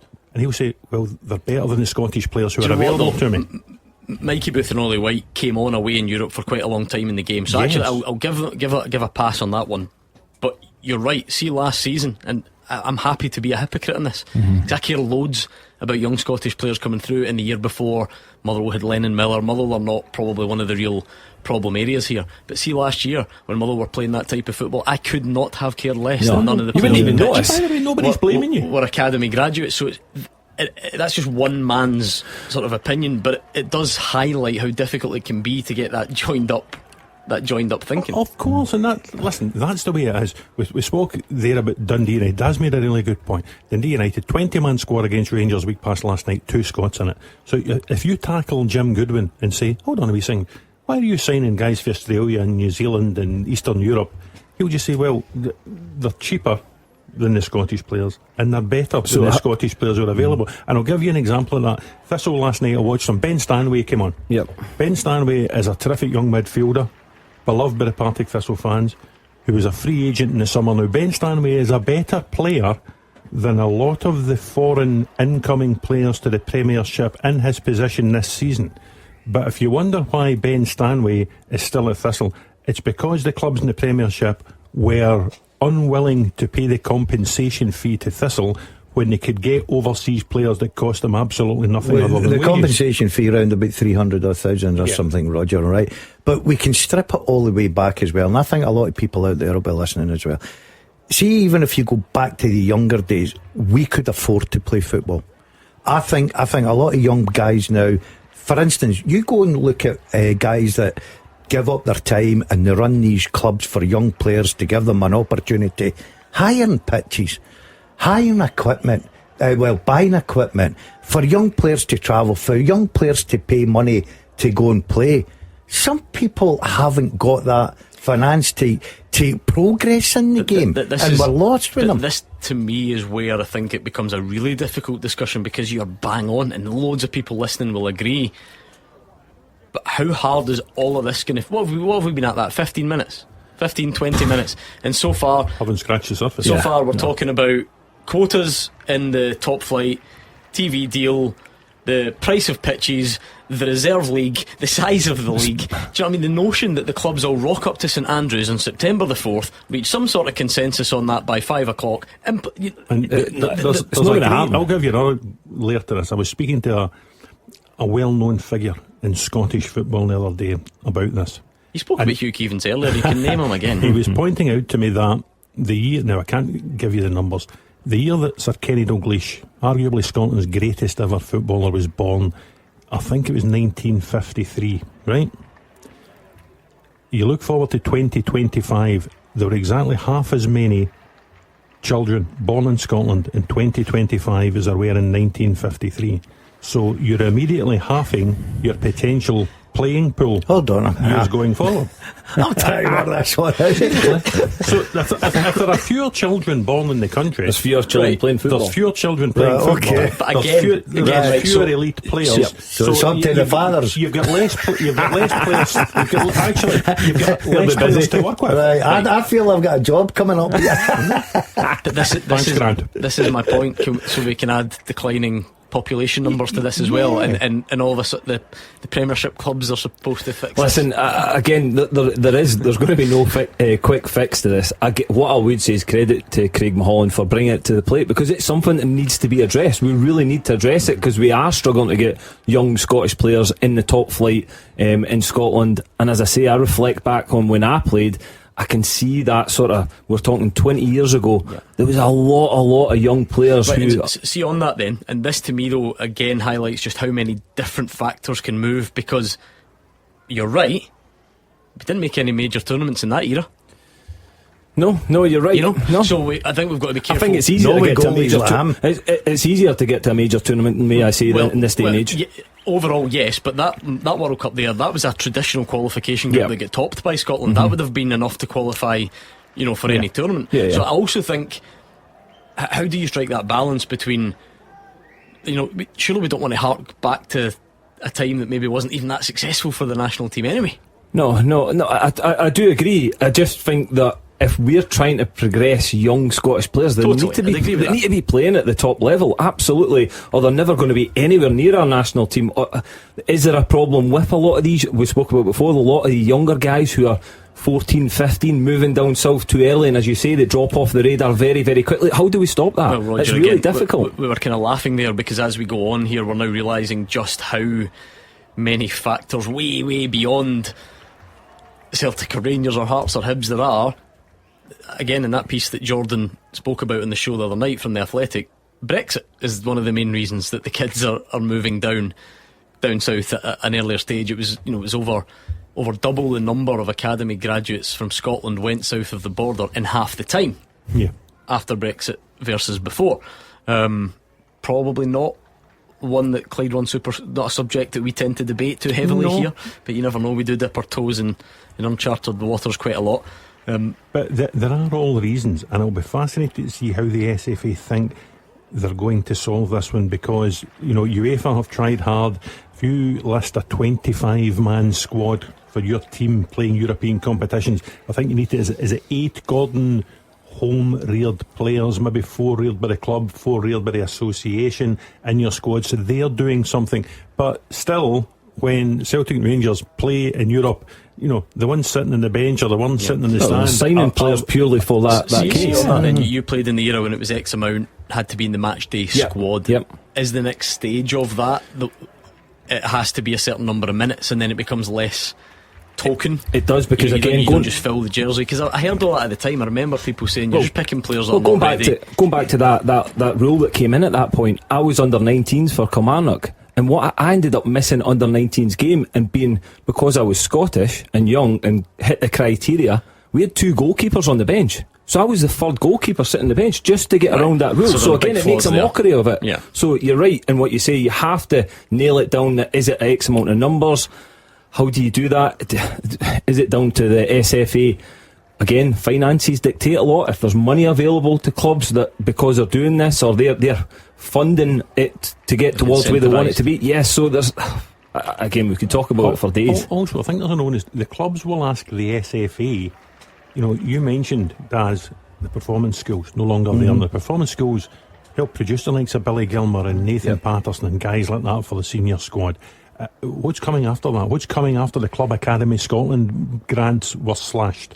You know, as the governing body, they need to provide answers as well, as well as just asking the clubs for answers. But then that's the bit that works 2 ways, isn't it? Because then the question goes back. Well, you're not playing the players in the first team anyway, and then it's like chicken and egg sort of thing, and everyone starts blaming each other.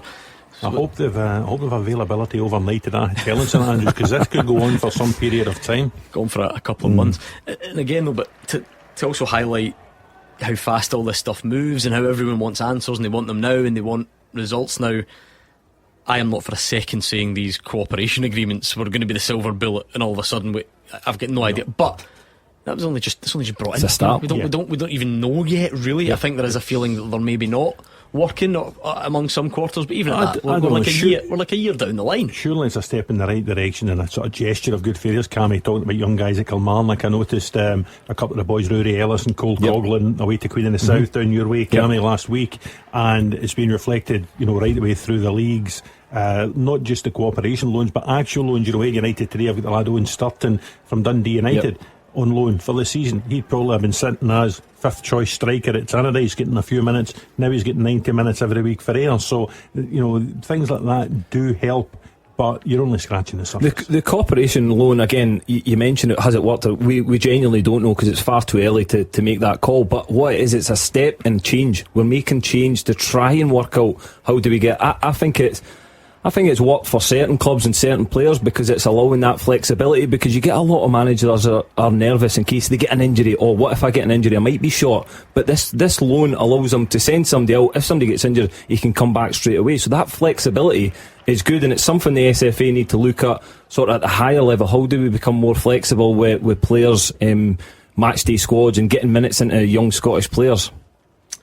Conversation that will rumble on and on and on. It's interesting though, you meant, just to quickly round off the national team side of things, because we've mentioned Craig Mulholland's name a lot there. He's in a new position at the Scottish FA, acted extremely quickly to thank Scott Gemmell for his services as under-21 manager. That's a good way of putting and it. Create a vacancy there, which now means the under-21 job and the A-squad job is vacant at the same time. So again, watch that with interest to see if there's any sort of alignment there between you know the something? two. We will watch it with interest, because if the SFA suddenly appoint an overseas manager for the senior team and an overseas manager for the under-21s, what does it say about the coaching structure that's supposed to be coaching these young guys on their elite pathway? So do they follow their own suggestions and appoint Scots to those rules to oversee other Scottish coaches, to oversee a pathway for the young Scottish players? Really interesting. You know, it is cogs within cogs. That's the best thing you've said in all the years I've worked with you in this radio. I think that's a great point. I really do. I congratulate you on that. It'll be interesting to see who does get the jobs, because we need a pathway, because the SFA have put on great courses. I've been at them, I've got my badges. You get down there and you see Scottish coach after coach with experience in lower leagues and whatever it may be, and all of a sudden foreign managers, foreign coaches come in as well. So as much as you're talking about players, they've got to be a pathway as well for Scottish coaches. At the same time, it's a big old world out there. If our near neighbours, I don't know if you've heard that they've got a German guy in charge of their national team. I don't know if that had reached your attention over the summer, but it happens now. We tried that, it didn't work for us. Yeah, I don't know if Bertie, don't think we want to reflect too positively on that era, but there is another story doing the rounds today, Roger, on the BBC, that the Scottish FA are closing in on an appointment that should be coming up pretty soon. I'd like to think so, for what it's worth. Well, I would like to think so. Resigned in the summer. Scotland have got 4 games in 10 days in September and October, so they'll need a manager. Are there any names that's come to spring to your mind, Roger? You're always in the know. I'm not sure I'm in the know to that extent, Gordon. I've a few that I would think could be possibilities, but I'll be fascinated to see what way they go. Really fascinated, because it's because of the success of Steve Clarke. It's been a long time since the SFA have picked a Scotland manager. Yeah. Steve Clarke managed more games than any other Scotland manager in history, the most successful in history. So whoever comes in has got a hard act to follow, and the SFA have got a big job in their hands to get the right guy in. Anyway, let's turn our attentions back to the here and now and what we've got going on this afternoon, looking at some goals coming in down the divisions. I don't always get the chance to keep you up to speed on them all, but just one that I think's worth mentioning. Hamilton Accies 1, Alloa 0, and the reason I mention it, Roger, is because of where the game's been played this afternoon. Back at Hamilton Dutchy Park. Back at the Accies. Back at the Accies. Home. Great start for them last week, 5-0 at Montrose. They won. It's all been bad news after bad news after bad news for the Accies for season after season. So to start a new campaign in the league with a win like that is fantastic. Cammy Blues is getting 1-up against Alloa this afternoon, and throw it forward to next Saturday, Gordon. It's a derby, Hamilton versus Airdrie. John Rankin going back to face the Accies for the first time. I think it'll be a good season for Hamilton. I'm delighted for them. Every time, every week they get put out their home.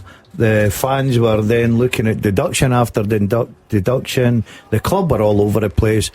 I'm delighted they've got off to a good start. I think it'll be a big season, and great that they're back at their home stadium. Let's give a 10-minute warning roughly on the teaser, Roger. We get also passionate about the Scottish youth football debate there, that we've neglected it. So remind us of your question. Listen, it's a very pertinent question because it does involve Scottish players. Can you name the last 3 Scots, last 3 Celtic playing Scots, and the last 3 Rangers playing Scots to have scored for Celtic and Rangers in European competitions? Can you name the last 3 Celtic playing Scots and the last 3 Rangers playing Scots to have scored for Celtic and Rangers in Europe? Yeah, so get your answers. I'm looking for 6 in total, but 3 for Celtic, 3 for Rangers, and it is a race, so if you're still dilly-dallying, come on. I'm not saying there's few Scots play, but 2 of the answers are Derek Johnson and Stevie Chalmers. They're not, by the way, but I get the point. At Clyde SSB is where you send your answers in, please.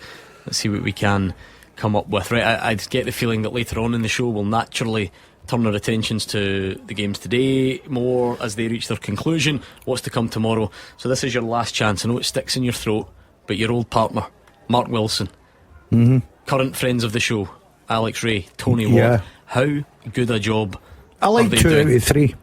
Absolutely fantastic. Got off to a great start once again. Listen, my biggest fear is one thing, and I think it's coming for Mark. If he keeps progressing, he will end up Scotland manager. He'll end up with a real good job. Let's not be kidded, and I hope he's still got my phone number, because he owes me from the time that I set him off in his path. Listen, I've got a few Scotland tracksuits with GD on them that you can have. I'm ready to go.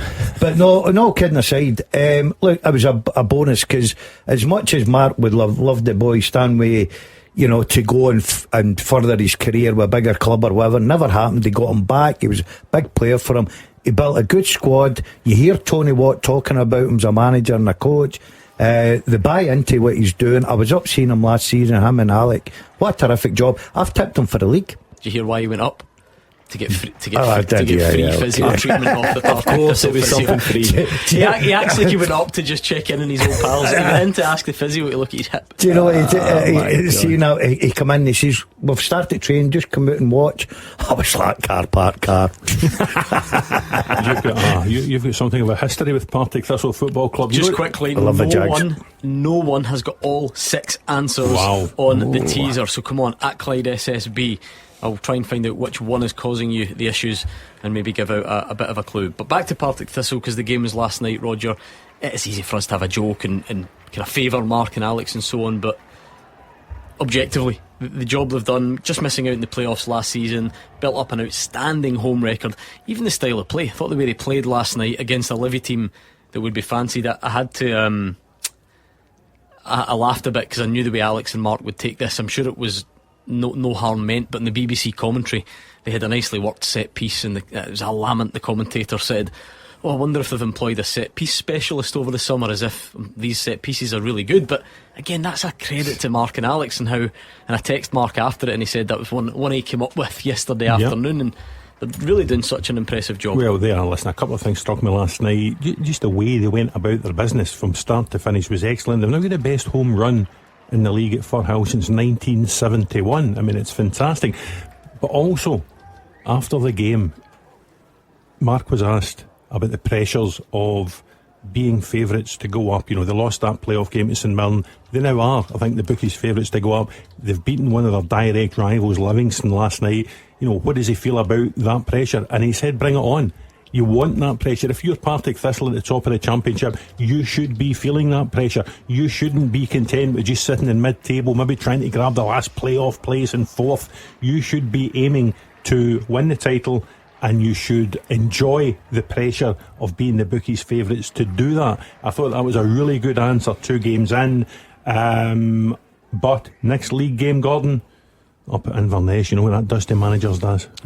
Just so on this teaser, there's one that you're all still missing. I'll tell you, it's I was going to say former, it's a current Rangers player, actually. Easy. You're maybe just forgotten, not involved too often these days. It's a current Rangers player that you're missing on the teaser. Come on, you've got about 5 minutes left at Clyde SSB. Remember that Victoria Pilsen game?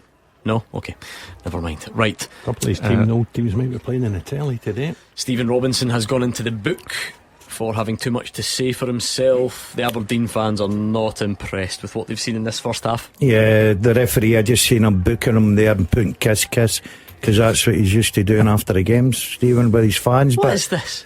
I don't like it. What? That last week. It wasn't his family? No, what do you mean? He's throwing kisses to fans. It's his family in the stands? No, I thought it was the fans. No, I don't think do you think so? Yeah. Well, I think the reaction to that's been really weird. Anyway, I think that man not allowed to wave to his family in the stand. No, not kissing. Okay. But I've got to say, so far Dundee still with that 1-goal lead. And I'll be interested to hear David Friel at half time to hear him what his opinion is on Dundee and Aberdeen, because I would probably think that Dundee are a better side. Good save by the Aberdeen goalie Muller there. I told you about him last week, Cammy. Yes, aye. It's where are we? About 5 minutes to go, I think, before the break. No goals yet in the Battle of the Saints, but Dundee have been the better team by a country mile, says David Friel. So there you go. You might hear it at Pittodrie when we go there at half time. And again, this is what we said about everyone does get carried away by results because it's natural, but you also have to realise things can change week to week, because Aberdeen didn't play well last week. Didn't. But they beat Hearts, and that's great, and it's wonderful if you can do it, but it might not necessarily be a signpost of what's to come. No, listen, I mentioned it before, there's no better way to win a game than last minute goals, and it rallies the team together. And I thought they would go down to Dundee. It was always going to be a difficult game there. It's only sort of 40 minutes through the game so far, but they'll need to show more in the second half if Did they you want go to for get Aberdeen back. today, this afternoon? Did I? I went for a draw, so I'm still in my show. Your old club scoring: Gordon Dale, Queen's Park 0, Wraith Rovers 1. Charlie Telfer on 39 minutes. Interesting, these two teams meet again next Saturday, Gordon, at Pittodrie in the second round of the Premier Sports Cup. That's annoying when that happens, isn't it? Yeah, so I mean, if Dundee could get 3 points, get themselves off and running for the season, and maybe lay down a marker for that cup tie next week. You wonder what you take. Would you take the 3 points and maybe losing at Pittodrie? No, or you want at this stage of the season. At this stage of the season, 100%. Because you've got so much to make up. You want to keep yourself. Hold on a wee second. Is this a Motherwell fan telling somebody to prioritise the cup after last season? Exactly. Right, okay. It's the only thing that went. No, at this stage of the season, surely you want it, because especially this League Cup. You like end the draw, don't you? Got to. This stage of it, how quickly it reaches, you're at Hampden before you know it. If you can get these ties right. Okay. Surely. Or both. Let's be greedy. Yeah, why not? If you're ambitious. Yeah. Queen of the South Nile, Peterhead won. Cammy Smith scoring, getting goals. What does ChatGPT say about that, Gordon? Winning the cup or winning the league? Hold on, seriously. It says enjoy both. Enjoy both, okay. I'm glad you brought it up, because do you know what he called it in the office? Can you imagine this show, these phones of all places, if he called it this? No. It was Chat EBT. Did he not call it AE or something like that? Shivers down the spine. A1, he called it last week. Sending shivers down the spine of sports media representatives everywhere like you, Roger Hanna. Taking you, I just took you back in time there, in my time machine. Chat GPT. Okay, I'm all over it. I'll need a minute or two. I'm suffering PTSD about EBTs. Right, okay, Doc. What else have we got coming in? No other goals to tell you about at the moment. Hopefully we'll get some before the break. I'm being a bit disappointed in the Battle of the Saints so far. I wanted them to pick up where they left off. Who's been on top? Have we heard who's been on top? No? It's actually been loads. It took about half an hour for a real chance. Samuel Ramos had a header touched onto the bar. That was about 15 minutes ago. Tried to bundle it in. Nah, there's not been a lot. I'm disappointed in Queen of the South, Cammy. 1-0 down at home. They lost 5. They lost at East Kilbride last week. 1-0 down at home to Peterhead. Peterhead had to leave on Wednesday to get there. And Queen of South still full time. Full time, yeah. Nicky Clark's tough gig for him. Sandy there with all the experience in the world. I was expecting them to bounce back this afternoon, but still a bit to go. Still nobody on this teaser. I'm going to have to really hold your hand. I need to get somebody on the podium. I need to get someone on the podium. Oh no, he's Irish. Oh no, you said it to me. That's the other one. The 3 Celtic players you're looking for are all still at the club. They'll all feature a decent amount this season. The 3 Rangers players you're looking for, 1 has been gone for quite a while, 1 is still at the club, and there's a bit of a clamour for him to be playing more, and the other one's still at the club but very much out the picture, and like I said, scored against Victoria Pilsen last season. Come on, we need. And like we said, 2 of his former clubs are playing each other today. Exactly. There's a clue. Right, we need to get that podium sorted out in the next couple of minutes. I'll maybe extend it. Since it's early in the season, I'll break the rules. I'll maybe give you to during the half-time interval to try and get involved in the podium of that first half teaser. We are only minutes away from going around the grounds and finding out what the first 45 minutes have been like. Second half's to come. And then, of course, we will turn our attentions to tomorrow. Loads of games to look forward to tomorrow. The grass pitch at Kilmarnock. All the European representatives are in action as well. So we'll keep a keen eye. It's always a good time to score, do they not say? Yeah, is that how the cliche goes? Goal flashes with Archiplan Glasgow. Dunfermline 1, Ayr 1 equaliser for the visitors over in Fife, and it's Luke Macbeth, the former Partick Thistle man, 45 plus 1 on the clock. It was that late corner and he has converted. So as they said, good time to score. That will cheer up Gary Naismith. It will not impress Neil Lennon, and they'll both have a very different team talk lined up now. Let's go there. In fact, that's how late the goal was. Tom Grant. Yes, Gordon, thanks. Dunfermline 1, Ayr United 1. Ayr equalising with pretty much the last effort of the first half. It was a cagey, sluggish start by both teams, but it was without doubt Dunfermline who had most of the ball. Andy Todd couldn't believe his luck when he was in all sorts of space on the Ayr penalty box in 5 minutes, but his shot was deflected wide. In truth, the game was in danger of being described as scrappy until it sparked into life out of nowhere on 14 minutes. Shay Kearney finding himself clear down the right hand side, and his low cross was met first time by the on-rushing Andy Todd to put it away. 1-0 Dunfermline. Big centre half Sam Cleo Harding then decided to become prime Leo Messi, skipping past 3 or 4 players with both feet and then unleashing a left-footed drive that was tipped over the bar by Ayr keeper Harry Stone. The match then mellowed down into its original state, a bit of a midfield battle with very few chances. Robbie Fraser down the left of the pass has looked lively without any Ayr end product, but then Ayr burst into life towards the last couple of minutes of the first half. They had a flurry of corners, and on the third corner a header from Luke Macbeth, as you said, beat the keeper and 1-1, and then half-time whistle was then pushed straight after kick-off. So we finish here at half-time. It's Dunfermline 1, Ayr United 1. It's also half-time in the Premiership between Dundee and Aberdeen. Here's David Friel. Half-time, Gordon. Dundee 1, Aberdeen 0. Dundee 1 up thanks to Joe Wesley's goal. In all honesty, it should be a lot more. They've been excellent. They deserved the standing ovation they got from the home fans just a few seconds ago. But the contrast in the away end, the boos that came down on Stephen Robinson and his players, Aberdeen have been utterly awful. They have hardly carried a threat. They can hardly pass a string a pass together, and they're very, very lucky it's only 1-0. Don't be surprised if Stephen Robinson makes multiple changes at the break. He's already been booked. He doesn't look a happy man, and no wonder. I mean, Aberdeen, we spoke about their away record earlier on. They have been so bad. They went direct from kick-off, the ball went straight back to Marius Muller. They launched it up the park. They were clearly trying to unsettle Dundee. It has not worked at all. Stephen Presley's side have dealt with it all and started to play their game pretty early on. Joe Bevan impressed against Celtic on Monday night, and he's been outstanding again. Let's just say Nesta Guinness-Walker has had a very difficult 45 minutes, although he's not been helped by Tony Egan in front of him, who just refuses to track back. Bevan broke into the box. He sent a low shot wide before then setting up Wesley's opener in 9 minutes. It was a brilliant goal from Dundee. Bevan floating in a perfect cross, and Wesley providing a calm volley to guide the ball into the bottom corner. Stephen Robinson will be furious at the non-existent marking from his team, and Aberdeen continued to get the ball forward quickly, but Dundee were creating all the chances. Wesley pouncing a mix-up. He was denied by Muller. The ball was then played back to Simon Murray. He was also denied by Muller. Charlie Riley was next to have a go after a really good play from Murray, but he put his shot over the bar. Aberdeen finally registered an attempt on goal. It's their only one of the half in 34 minutes when Dan Happy made it shoot on Armstrong's corner, but he couldn't force the ball over the line. Dundee then had another chance. Joe Bevan again raced in behind the defence but couldn't find the bottom corner from a tight angle. He then had a shot saved by Muller before half time, and as I said, Dundee will just be hoping these chances don't come back to haunt them. Half time, Dundee 1, Aberdeen 0. We gave the big build up to the Battle of the Saints in Paisley. Has it lived up to it, Alison McConnell?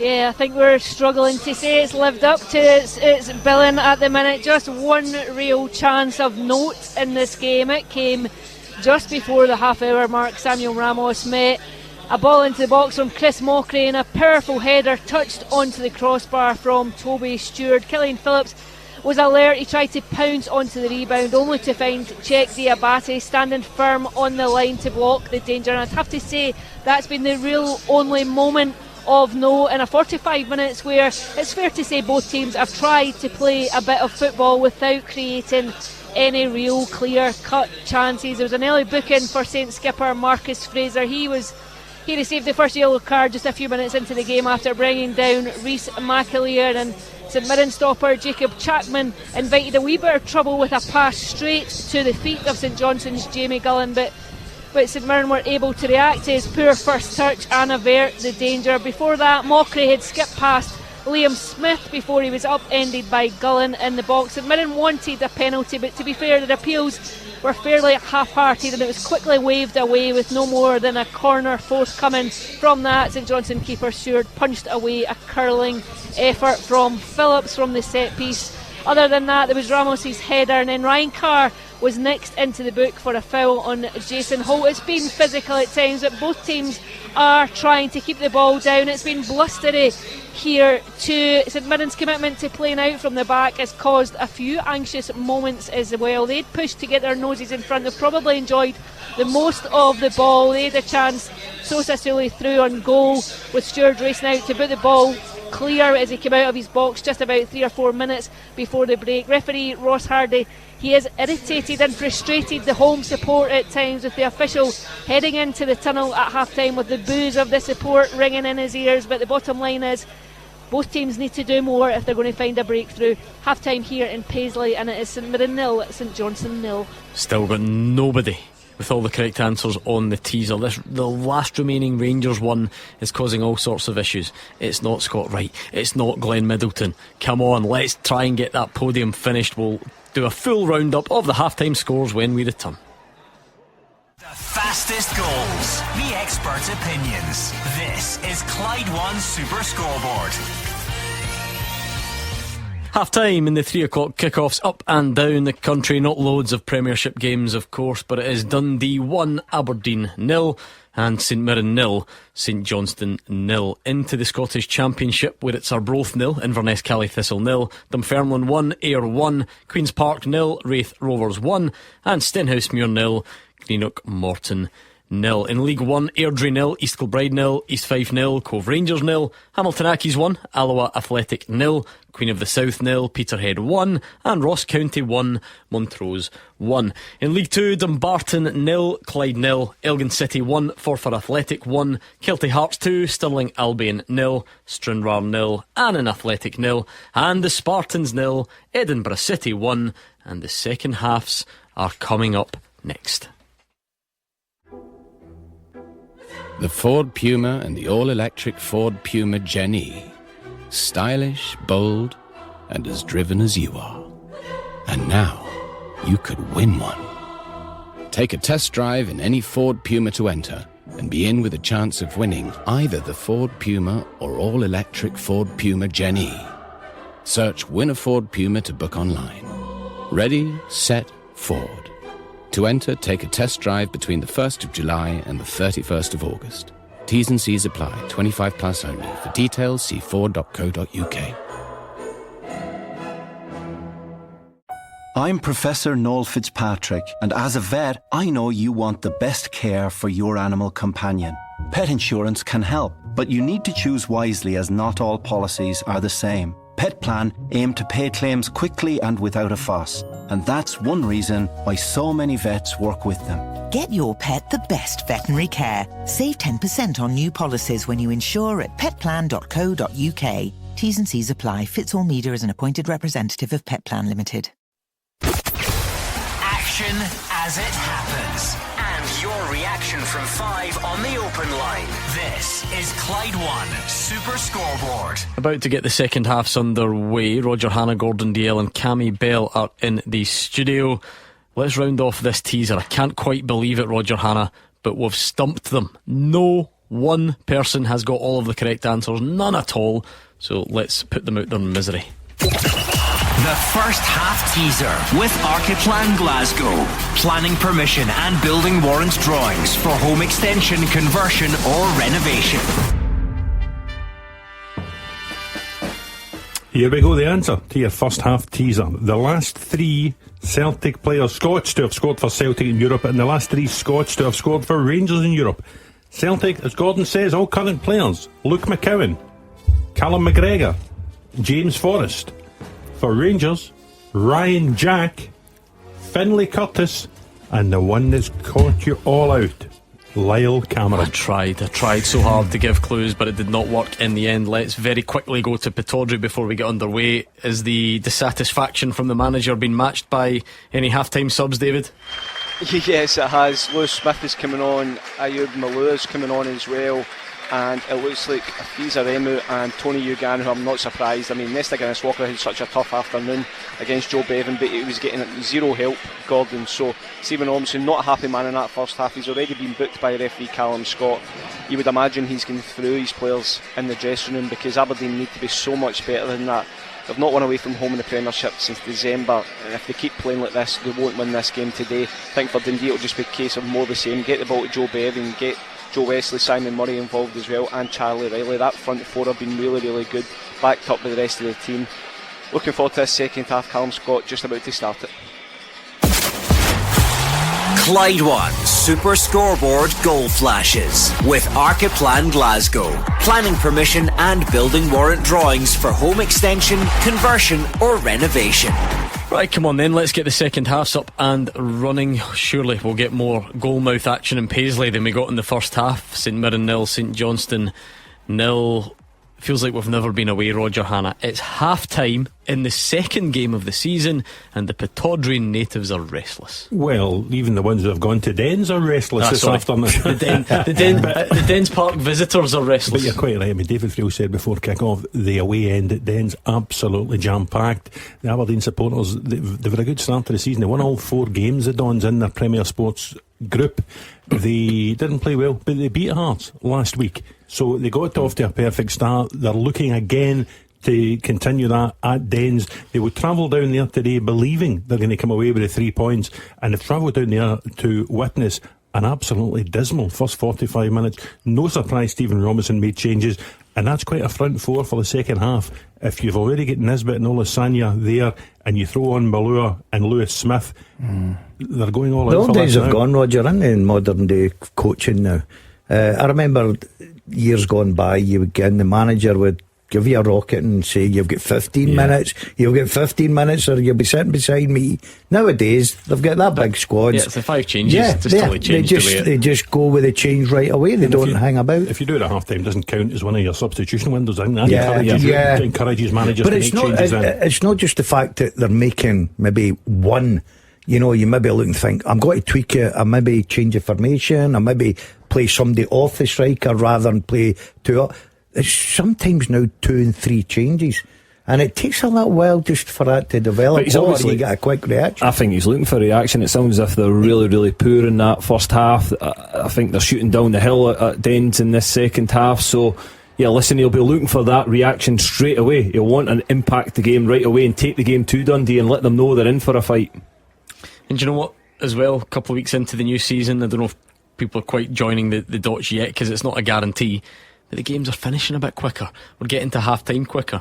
There's less added time, because although there's VAR, you're only allowed 10 seconds to get off if you're a sub. Nobody's gone down for treatment, goal kicks, throw-ins, everything's been speeded up. Your rules are good, aren't they? So do you know what, quite often when they tweak things in the game, you want to find fault with it, you want to be cynical about it, but I think it really has speeded things up. Yeah, definitely has. One of the good developments in the rule changes in the summer. I'm just looking, there's some early Carabao Cup fixtures in England. Alec Neil's Millwall are through. They've beaten QPR in the London derby. It was a 1-1 draw. Millwall have won 2-0 on penalties. That might be the worst penalty shootout in history. How do you win 2-0 on penalties? Because you will score 2 and they don't score any. And that's how. But Carabao Cup, let them go on with that. We're more interested in their exciting start to the season. Well, I was about to point out Did Lyndon Dykes make his debut by any chance? Alec Neil has just taken Scotland World Cup striker Lyndon Dykes to Millwall. I thought you were going to tip him for the new Scotland manager's job there. Talking about Scots and Scottish squad players as well, where's Ross Stewart ended up? He went to Swansea. Yeah, 3-year deal. Is he? I think he's a very good player. That's Elijah Just's Swansea. Yeah, up there playing with Adam Eder. Stephen Welsh. Yeah, they've recruited well in the season. I might follow them. They'll be my Welsh team. The aeroplane, what do you call it? Airbus UK. Airbus UK have just fallen off. I can't believe we're going to do a detailed analysis of a Millwall QPR penalty shootout. But see the 2 that Millwall scored, they were the first 2. And then everybody everything else was missed. Wow. Dear oh Lord. Yeah. There we go, that's incredible. So obviously, I mean, QPR missed all of theirs. Millwall got their 2 on the board and then missed the next couple. And so this Millwall keeper's maybe broken your record, Cammy. Listen, I didn't in the game. No, don't count. During the game, Roger. Did you have all the names on the water bottle? Listen, absolutely not. I was playing the Championship at that time. Oh, we've got a penalty to St Johnstone, a Gogic handball. The first week passed relatively without VAR incident. There was still a few grumbles, but I think there is a Gogic handball, so a St Johnstone penalty. And we'll keep an eye to see. Big moment. Well, St Mirren maybe were the beneficiaries last weekend, because the handball, goal at Falkirk got disallowed. Ben Parkinson's goal, handball with Dennis Melnick's. Was it enough to rule out? Well, see if you see another. I don't know if you've seen The View. Oh, I was there, yeah. Yeah, but there's Jamie Gullen's spot kick is saved by the new St Mirren goalkeeper. So there we go. Yeah, there's an angle that producer John, who's a massive Falkirk fan, had it video, had it on his phone. And it certainly looks like it's the top he's I think the key words in that sentence were massive Falkirk fan. No, maybe AI. Producer, I think, maybe would have been the word. I also think that one, you're right, because there is one that looks like it's high up the arm. Yeah. I think there's another one that looks like it's his elbow. I think there's another one where it looks like it might caught be it. the double touch, where it does hit high in the arm, but then hit further down.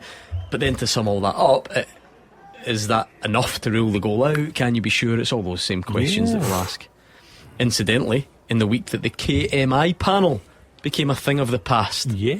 What did you make of that? Scrapped, is it? Binned. Oh. What did you make of that? Listen, it doesn't surprise me. One of the things you would say about it? It was well intentioned, I think. Yeah. But what good came of it? Probably not a great deal of good came of it, and I think the SFA are right to nip it in the bud, because I know I'll wind you up a little bit about your role in the Willie show. However, I think that has been a real bonus. It's brought an openness, an honesty, a transparency. If officials get it wrong, Willie Collum tells you in the VAR review show that the officials have got it wrong.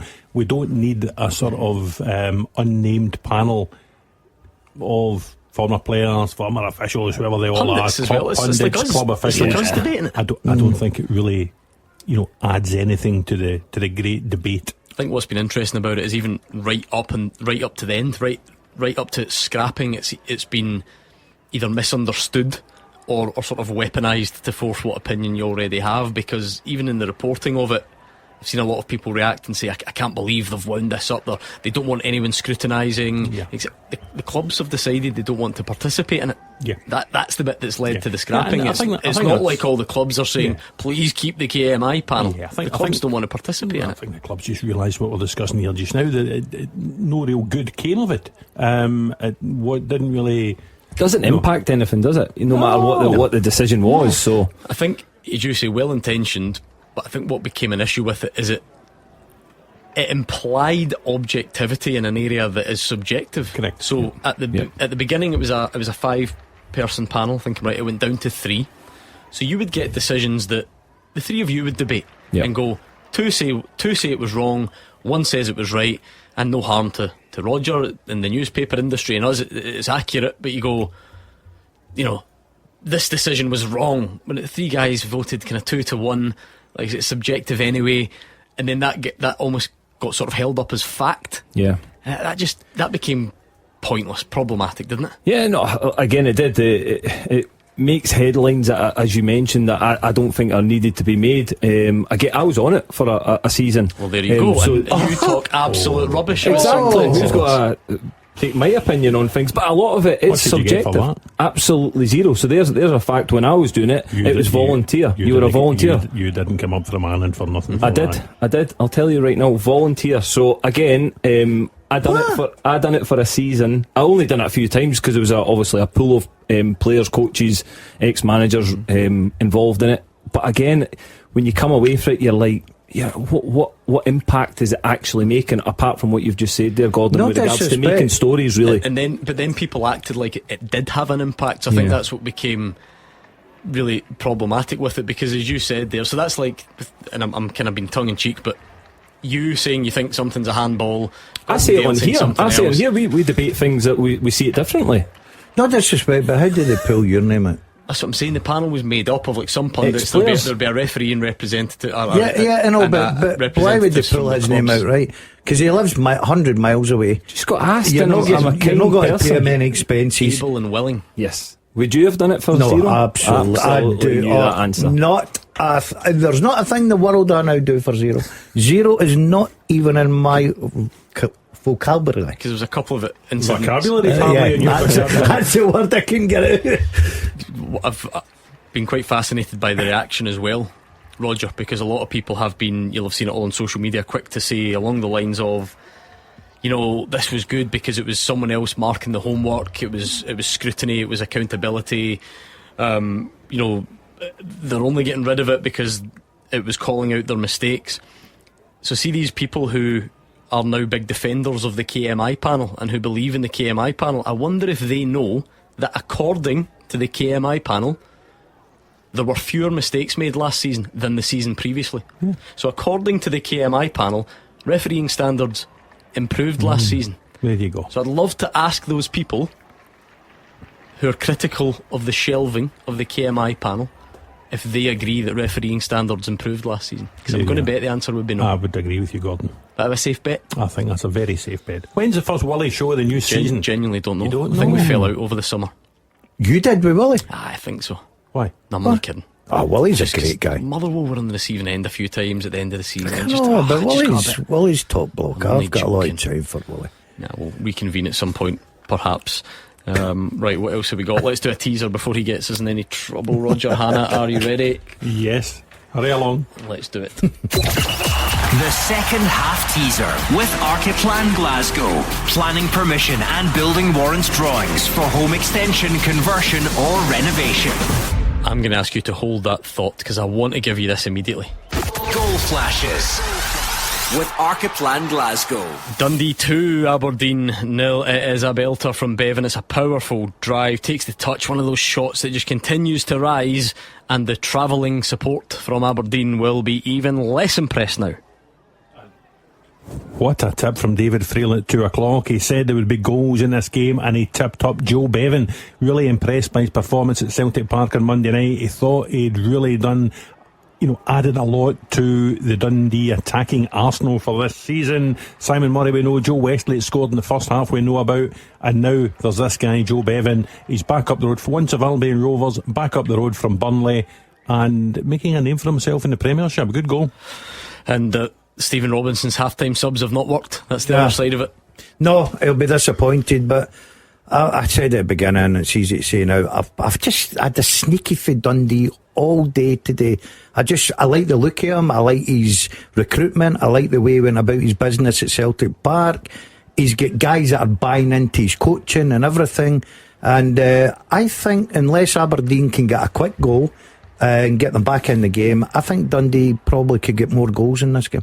Yeah, it's a huge goal. Second goal for Dundee. It just gives them that little bit of cushion. But as you say, Daz, they'll be hungry to go and get more. Their Aberdeen are wounded again, and they didn't play well in that first game. They've not reacted to the substitutions. Do you know what I like about Dundee? I think they play. You look at a lot of teams, and there's a lot of individuals and whatever. I think Dundee plays a team. Yeah. They fight I for think each other. You can work see hard that for each other. I think they're very honest. Yeah, that's what I like about them. You know, when a really famous player with a big reputation goes into management, the team then gets referred to as being that player's team. You know, Scott Brown's Ayr used to get used a lot. Frank Lampard's Coventry. Marvin Bartley's Stenhousemuir, the same ring to it now. Yeah, of course it does. They're winning. They're 1-0 up at home to Morton. Michael Anderson with the goal. Anyway, you were halfway through the teaser, Roger Hannah. Just give us it if you can, please. No music this time, just on you go. This is a good one. Second half teaser. In my career, I earned more than 10 caps for Scotland, but I never played for a Scottish club. At club level, I played alongside Ian Wright and Barry Ferguson, and I've been managed by Harry Redknapp and Mick McCarthy. Who am I? We'll give you that again. There's a lot of info to digest. In my career, I earned more than 10 caps for Scotland, but I never played for a Scottish club. I played alongside Ian Wright and Barry Ferguson, and I've been managed by Harry Redknapp and Mick McCarthy. Who am I? Good question. At Clyde SSB, not only is that where you have to send your attempt at the answer, you can see all that info written down. If you're a bit like Gordon Dalziel and you don't like listening to detail, you can see it written down there. So go and check it out. Send us an answer on the tweet at Clyde SSB and see what you can come up with. We are still goalless in Paisley. St Johnstone coming closest. Because, well, I say that because they had a penalty. The penalty wasn't great. It's the old good height for a goalkeeper routine, and Chapman made the save. Jamie Gullen, the guilty party. He was excellent last week as well. Got man of the match up there in Perth, but couldn't convert from 12 yards, and that game is anyone's. The one at Dens Park, though, not so much. Long way back for Aberdeen. Yeah, Stephen Robinson furious in the first half performance by Aberdeen. They were 1 down. They could have been more down.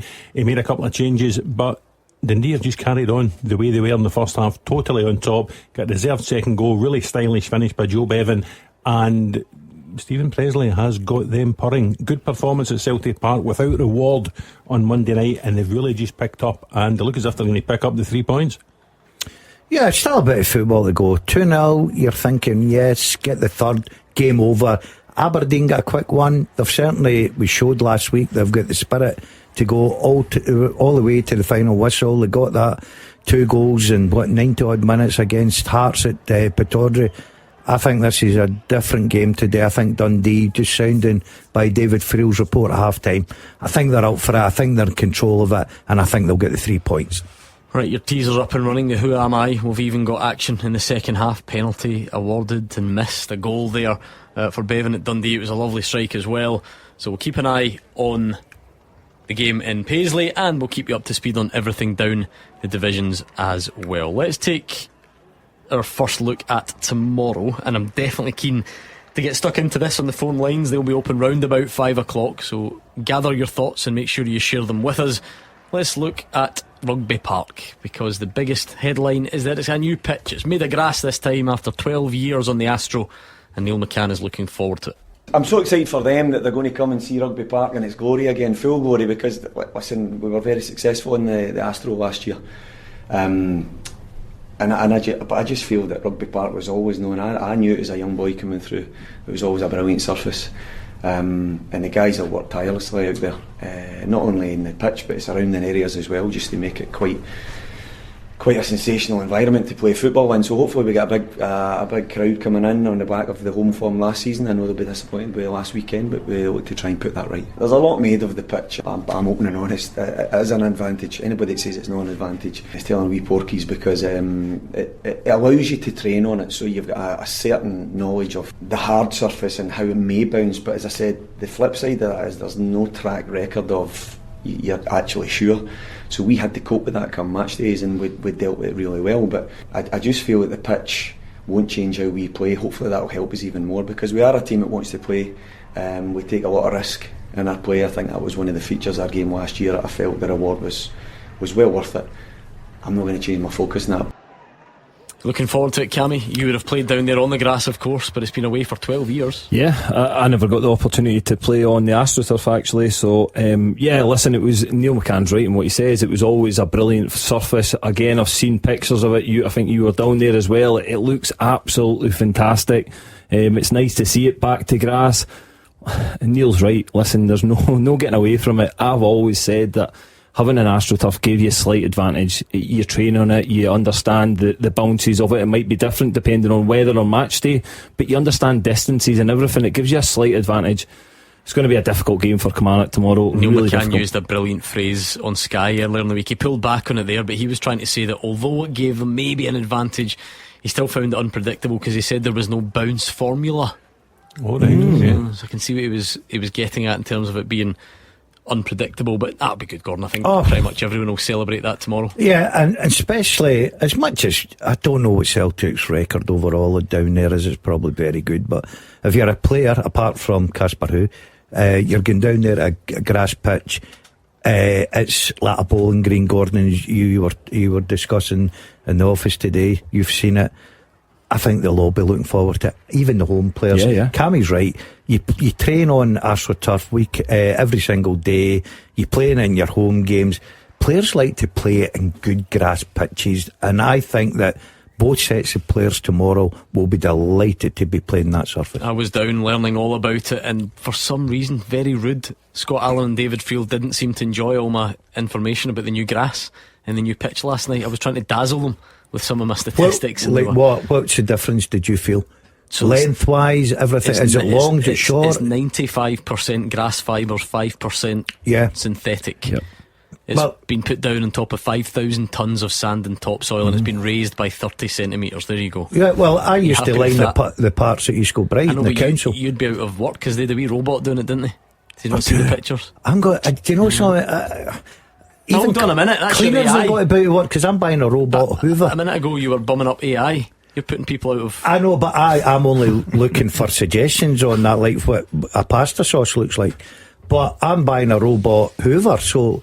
It is the same stitch system as was used in 3 of the World Cup venues, LA and Philadelphia amongst them. See if you give us the price of it, I'll be impressed. I'm impressed with it. 1.4 million. Yeah, there you go. Absolutely brilliant. Well, one of the games of the season last year on the plastic, Kilmarnock 2 up, Celtic roaring back. That's right. Goal by Tenecti, I think Nygren equalised, and then Julio Araujo scored and leapt into the crowd. So if that's anything to go by, it will be a terrific game on the grass tomorrow. But you know, if Neil McCann says Kilmarnock had an advantage on the plastic, that means they have lost the advantage. Now it's going back to the grass.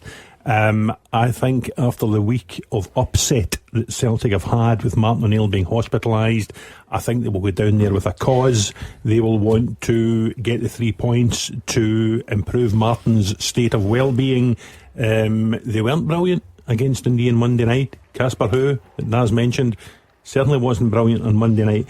But he's one who gets into positions, and if he keeps getting into those positions, I think the goals will come. I'm looking forward to the game. It'll be good tomorrow. Curious to actually look at some of the numbers to try and back up those theories that you've got about, you know, kind of home form. You know, how much did it benefit Kilmarnock? Not to say that that's an unfair advantage, but how did they do on it? Back, I think what was quite interesting, see the first few seasons that it was down, there wasn't a massive differential between their home points versus their away points. But since they came back up, remember they were in the Championship, in those last 4 seasons they've picked up 69% of their league points at home. So that's quite a lot. I mean, naturally you would expect home form to be better than away for every club, but it's not usually that big a difference. So I think certainly in the last 4 seasons, or maybe their away form's just been rotten. Their away form has, but I was almost to jump in it because it has been rotten for a long time as well. But again, ways of looking at it. Is it because they rely on that sort of home form, which again, if it was down to the pitch, they've not got that comfort zone this season. It's grass pitch. Celtic will be really looking forward to going there, and the Kelly players will as well, but I just think it'll play into the hands of the Celtic players. They'll be up for it. Roger mentions Martin O'Neill as well, so I just feel as if it'll sway towards them. Yeah, I mean, Roger, the Martin O'Neill story came out of the blue this midweek. You said it earlier, we would obviously echo it. Everyone wishes him well. It's not really a situation that we would care to speculate on or debate. I don't think it's one that requires much analysis, but for anyone who's looking for an update, the last one came from Sean Maloney yesterday, and as we sit here this afternoon, 4:30, we don't know if he'll be in the dugout tomorrow or not. I think it's a decision Martin will make probably tomorrow morning, whether he's ready to get down, whether he does sit in the dugout and is actively involved, whether he sits in the stand and just takes on the role of observer and leaves it to Sean and Mark Fotheringham and Stephen McManus. I think it's a big ask to come out of hospital on a Thursday and be back at your work in such an extreme environment on a Sunday, but maybe Martin O'Neill feels ready. He'll be the only man who will know whether he's ready or not, and whether he's back tomorrow or not. We wish him well and we wish him a speedy recovery. And I think obviously, Gordon, it's not a huge secret that hands-on training ground time is not really Martin O'Neill's role. It wasn't even in his first spell at the club, never mind now. So does that all lead you to suggest that the pre-match preparations won't really have differed too much? 100%. I don't think it'll be a big upset. I think that, like Roger said, he'll see how he feels. If he goes down there, he's got every confidence in his backroom staff, because at the beginning of the season he fought very hard to make sure that they were there with him. He appreciates the work they do. He's got confidence in them. So I'll be interested to see. I don't think it'll make any difference whatsoever to the outcome of the game. A pal of mine with a waspish sense of humour said to me last night, Daz, it's just been a normal week at Celtic. Sean and Fozzie took the training and they didn't sign anybody. You lead me nicely on to the next talking point, because Casper Hu came in for his debut against Dundee on Monday. Well, I suppose it was Camilo Duran's debut as well, but he'd been in the building a bit longer. He said afterwards that he would need to get used to the grass, and Kilmarnock have gone and ditched the Astro and brought grass in just in time. But I don't pretend to speak on behalf of every Celtic fan, but when you've got a week between games, or almost a week between games, they probably hoped there would be another one in by now. Would that be? Yeah, would that be fair? Listen, to cut them a little bit of slack, I was talking to another Premiership manager yesterday who was saying it's been a quiet week all round up here, because some of the bigger leagues which are starting later, the teams involved in those bigger leagues, they're away currently on pre-season trips. They're overseas, or doing this or doing that, and it's been a slow week with them, so that kind of holds back everything if there's a domino effect of transfers. So I would expect things would heat up this week. I would expect Celtic would get him Hassem Hassan from Real Oviedo. I think he's been left out of the pre-season game against Le Havre in anticipation of leaving. He had a chance to go to Saudi, he had a chance to go to France. I think he'll end up at Celtic Park, but Celtic will still need a left back. Marcelo Saracchi signed for Houston Dynamo, he's not coming back. They will need a replacement for Alistair Johnson if and when he goes. They'll need a replacement for Arnie Engels if and when he goes. Rio Hatate as well. So I do think Celtic have a lot of business still to do in this window. I think you're the only one that will cut them a bit of slack. I don't think many Celtic supporters will cut them slack at all. I know what you're saying, Roger, about other teams, but this business should be done weeks ago. You open the season against Dundee, you end up with your left back coming off, and Alistair Johnson has to go over to left back, and you're changing one or two things about. You've brought in two strikers round about the 16-17 million. You're playing one out of position. The manager already comes out and states that. You get players playing in different positions. Listen, I totally agree. I think business wise, bringing in 16 million, splashing 17 million, spending around about £1 million. I just think that there should have been more business done, especially with the record that Celtic had in transfers gone by. They were slow, they missed the boat, so they have to get in quickly. But I do agree that they will bring players in. They've got to. They need cover, and if they lose Johnston and Engels, it's going to be a bigger problem. It's almost becoming a habit, just the way they go about their transfer business. They're going to be, there's no getting away from it now. They are going to be scrambling all the way to the end of this window now, because I fully expect probably Alistair Johnson to leave, and Arnie Engels probably to leave as well. So you take them two out of their squad, and you're left with huge gaps, and gaps that already need to be filled without trying to fill them. So it's just bizarre the way they go about their transfer business. As you say, Daz, I expected 2-3 weeks ago, maybe even 4 weeks ago, to be a number of bodies in the building. There hasn't been. But then to add weight to the theory about, you know, the market starting to move, Alistair Johnston and Arnie Engels are still there. Yeah, Roger, that kind of tells you, the English clubs are not desperate to move yet either. No, and listen, the English Premier League starts 3 weeks after the Scottish Premiership, so you know they will move later. I'd be surprised if Alan Johnson or Engels left before the last Glyn's ties.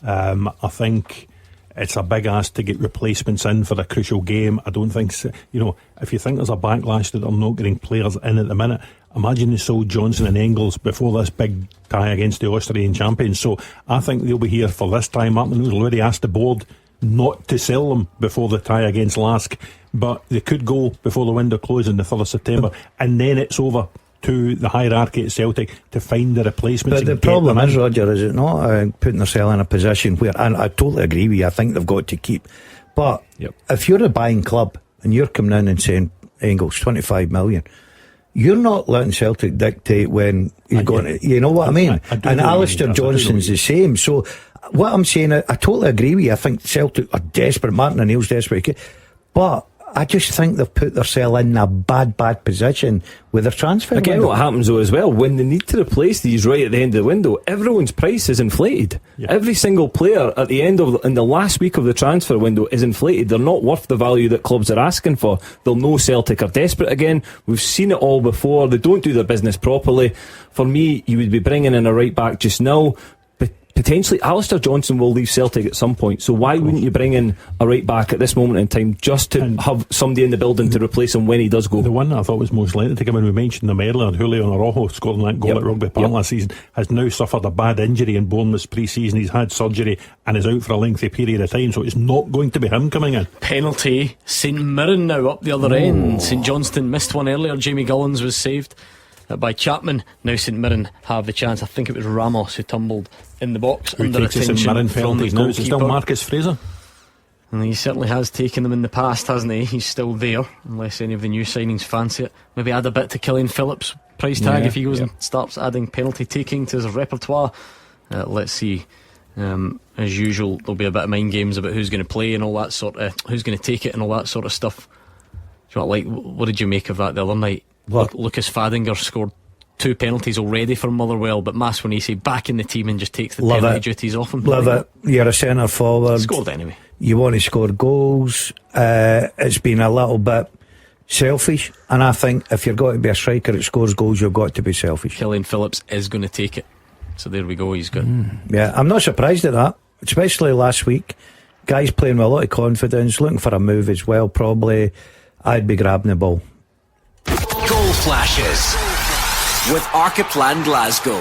Cool as you like. Short run up, strokes it into the corner, and it is now St Mirren 1, St Johnstone 0.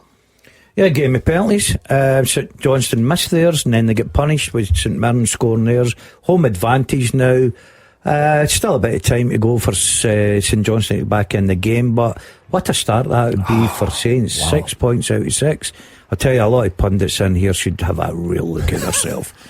It would be a brilliant start for them, because again, it's two teams that, I mean, you've got to look at. You think Falkirk will be possibly drop off this season, be more towards the bottom of the table, and then St Johnstone are a team that a lot of pundits have predicted to be either relegated or in that playoff position. So when you're beating these teams around you, it is really effective. It's a brilliant start for St Mirren if they can get 3 points. It's a day of saints and sinners in Paisley. Jamie Gullan, the sinner for St Johnstone. Killian Phillips, the saint for St Mirren. Can you imagine 8 days, Gordon, into the Premiership season? 8 days, and St Mirren are top of the table and 6 points clear of their relegation rivals. But just to bring the St Mirren fans back down to earth, was that the last action from Killian Phillips in a St Mirren jersey? Or are we not at that stage yet?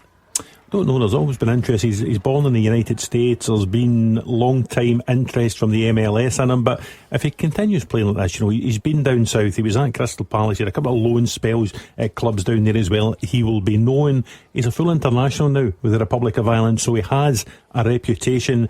But as Keith Lasley says, they will need to meet St Mirren's valuation. What do you think that valuation is, Roger? Did you have a rough guess? I mean, he's into the last year of his contract, isn't he? Yeah, that's the problem. Could you get £500,000 for him? Oh, you take £500,000. Yeah. I think that's a realistic target for everyone, to be honest. I think clubs looking at him, again, he for teams down south, that's a small fee for them to pay if they can get a top Killian Phillips on form. And again, it's probably, as you mentioned, last year a contract. But the MLS one makes sense, doesn't it? Because he was born in America, so it doesn't come into the the kind of quotas and all that sort of stuff. I think it's going to be easier for him to. And that was actually that was like you talk earlier on about St Mirren not selling players. That was our last big sale, Toyosi Olasanya leaving to go to Houston Dynamo in the MLS, and they got some money for that. So the MLS have looked at St Mirren right back to the days when Owen Coyle took John McGinn over there for his trial. How differently could Scottish football, never mind John McGinn's career, have played out if John McGinn had managed to seal a deal to Houston Dynamo? Hibs would never have happened. It looked as if it was going to happen, and then it just didn't at the last minute to come back and sign for Hibs. Aston Villa captain, Europa League winner, incredible scorer of many important Scotland goals, first man to score a World Cup goal for Scotland since 1990, and all of it might have been old, or it might have been even better. Who knows? Yeah, you're touching on their own. Where is Oni now? Is he not over in India? Is he? Oh, right, okay. I've sort of lost track of his career. Is it Jamshedpur? Jamshedpur? Are you no, Jamsheds are nice. Are you asking him as if he's going to be able to confirm that for you? Yeah. A man of knowledge. I would have no idea. That's why I asked the question. Cammy, your hometown team are winning on the road. Stranraer 0, Annan 1, Ali Roy with the goal, if that cheers you up. Yeah, it's a big goal for Annan. A number of injuries early on in the season part-time teams face, so it'd be a good result. You've been here before with Annan, Cammy. Who did you take? Last week. Who did you take? Spartans. I took the Spartans. And they've just scored. Spartans have? Yeah, 1-1. Yeah, Spartans 1, Edinburgh City 1, Mark McNulty. Not a good day for your pal Mourinho this afternoon if Stranraer are losing at home, Daz. Yeah, send me a wee text. He followed me on Twitter. He obviously listens to this show. Oh, certainly does. He should be working. Never mind sitting with a tranny in his That's a problem. pocket. What? That's why they're getting beat. Mark McNulty. Did he not play? He's played one of the final games before Steve Clarke took over as Scotland manager, didn't he? Yeah, was it a friendly in Cyprus maybe? And he's still going. League 2 goal scorer for Spartans today. Spartans 1, Edinburgh City 1. We're into that closing stage really of the games. Queen's Park 1, Wraith Rovers 2. So the Spiders have pulled one back. Ross McLean with the goal there. Still no sign of a Aberdeen comeback. Does that surprise you that they're going down with such a whimper? They've been poor this afternoon. I thought they were poor last week and they got away with it against Hearts with those late goals from Lewis Mayo and Kevin Nisbet. It doesn't look like they're going to get away with it today. 12 minutes plus stoppage time added. The Red Army will be wholly dissatisfied, and poor Dave Galloway, who I believe is away at a wedding this afternoon, he'll be sitting with the wireless at his ear shaking his head. Yeah, there's just something about Aberdeen. I feel sorry that their fans travel in massive numbers. Doesn't matter where they are, they travel in massive numbers, even midweek. But I watched them last week. Yes, it's all about getting the 3 points and starting your campaign, especially at home. There was a great atmosphere, place was packed out. They didn't impress me, and so far this afternoon I don't think they impress the Red Army either. No, Aberdeen are just they're a strange team, because I was expecting a little bit more last week from the performance. Listen, the result was exactly what Stephen Robinson wanted. Today it's been a little bit of a damp squib for them. They've not came to Dundee and really laid a glove on them, but you've got to give credit to the home side, the way they approach the game. Daz mentioned it before, he fancied them, he thinks they'll be a decent team this season. Stephen Presley's got a number of bodies in the building that work for him and play the style of football that he wants to play, and it's a really good result for Dundee. And it puts the pressure on Aberdeen. It does. As we said earlier on in the season, earlier on in the show, next week it's Pittodrie in the Premier Sports Cup against Dundee again. Dundee will go there with bags of confidence because they've bossed this game today, and suddenly there's a bit of pressure on Aberdeen because, you know, the performance last week wasn't good. You can't pull the wool over the fans' eyes. It's not been good today. If it's not good next week, question marks will start being, you know, put forward. Yeah, again, you mentioned the cup. The cup for me is a big one. You need to react to such a disappointment today. If it ends up 2-0 or even further on than that, then they need to react, especially at home. The fans will expect it. They turned out in huge numbers last weekend. Seen the stadium absolutely packed, and it's been another disappointment. It must be horrible to be a manager nowadays. You hardly get 2-3 games win. What about Stephen Presley? Fantastic. The cardigan. You don't see enough cardigans in Scottish football anymore. He likes a cardigan, doesn't he? He does like a cardigan. Shirt and tie under it. I like Elvis's style. I couldn't carry it, but I like his style. Do you possess a cardigan? Yeah, yes, I do. Do you? I don't think I do. Yeah, I don't wear it often. He wears it well. Yeah. He suits it, to be fair. Well, he's enjoying what he's seeing from his team on the park today. 2-0 up at home to Aberdeen. I'm also already looking forward to hearing from Stephen Robinson if this doesn't improve, because I'm sure he'll have a few things to say. And all the goodwill built up from that win last week about to be wiped out, because we are very knee-jerk at this time of the season. Spartans 2, Edinburgh City 1, Bradley White with the goal, turning that one around. Airdrie 1, East Kilbride 1. Two local teams for us here now meeting in League 1. East Kilbride had taken the lead through Sean Fagan, but a Liam McLeish penalty has levelled things up. You saved my bacon there, Gordon, because I was just about to say great start for East Kilbride, beating Airdrie 1-0 after their thrashing of Queen's South last week. Was it 5-1, Roger? 5-1. I think East Kilbride will be a threat this year.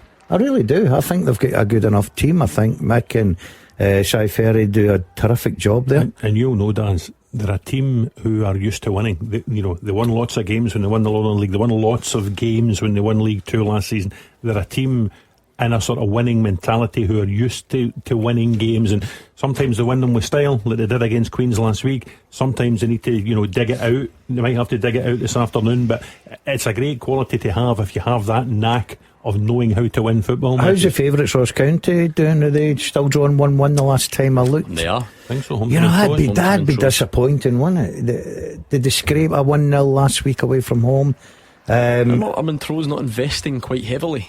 They are investing quite heavily. You wouldn't have known it when they lost 5-0 at home to Hamilton Accies last Saturday, but there is a bit of investment going into the football club. They are signing what in the face of it looks to be a superior quality of player. They will have ambitions to be in the top 4 in the playoffs. Ashley Hay really should have made it 3 for Dundee, and then the Aberdeen mood would seriously have plummeted, but it was a poor header in the end, and it remains 2-0. Remind us of your teaser, Roger. Here we go. The second half teaser. In my career, I earned more than 10 caps for Scotland, but I never played for a Scottish club. I played alongside Ian Wright and Barry Ferguson, and I've been managed by Harry Redknapp and Mick McCarthy. Who am I? I'll give you that one more time. In my career, I earned more than 10 caps for Scotland, but I never played for a Scottish club. I played alongside Ian Wright and Barry Ferguson, and I've been managed by Harry Redknapp and Mick McCarthy. Who am I? Gordon Dalziel. What have you got for us? No, I've got absolutely zero. Usually I would ask my friend AI, but I'm not even going there this afternoon. Does this mean that, sorry to be a cynic, but that you've stopped cheating over the summer? No, because I only started using AI 2 weeks ago. But generally speaking, you find a way to cheat on the teaser. Yeah, all of a sudden, you don't know the answer this week. So that makes me think that over the summer you've maybe lost your vehicle for cheating. I feel like last week you didn't get it either. Am I right in saying that? No. Will we do some wrong answers to help you along the way? Okay. Botox says Stephen Caldwell. It's not as big, Stephen. No. Where are we? Ryan thinks it's Don Hutchison. No, I'm afraid not. As does Sean Granville. Nope. Adam Colville would like to go for Paul Dickoff. I'm afraid not, Adam. Okay.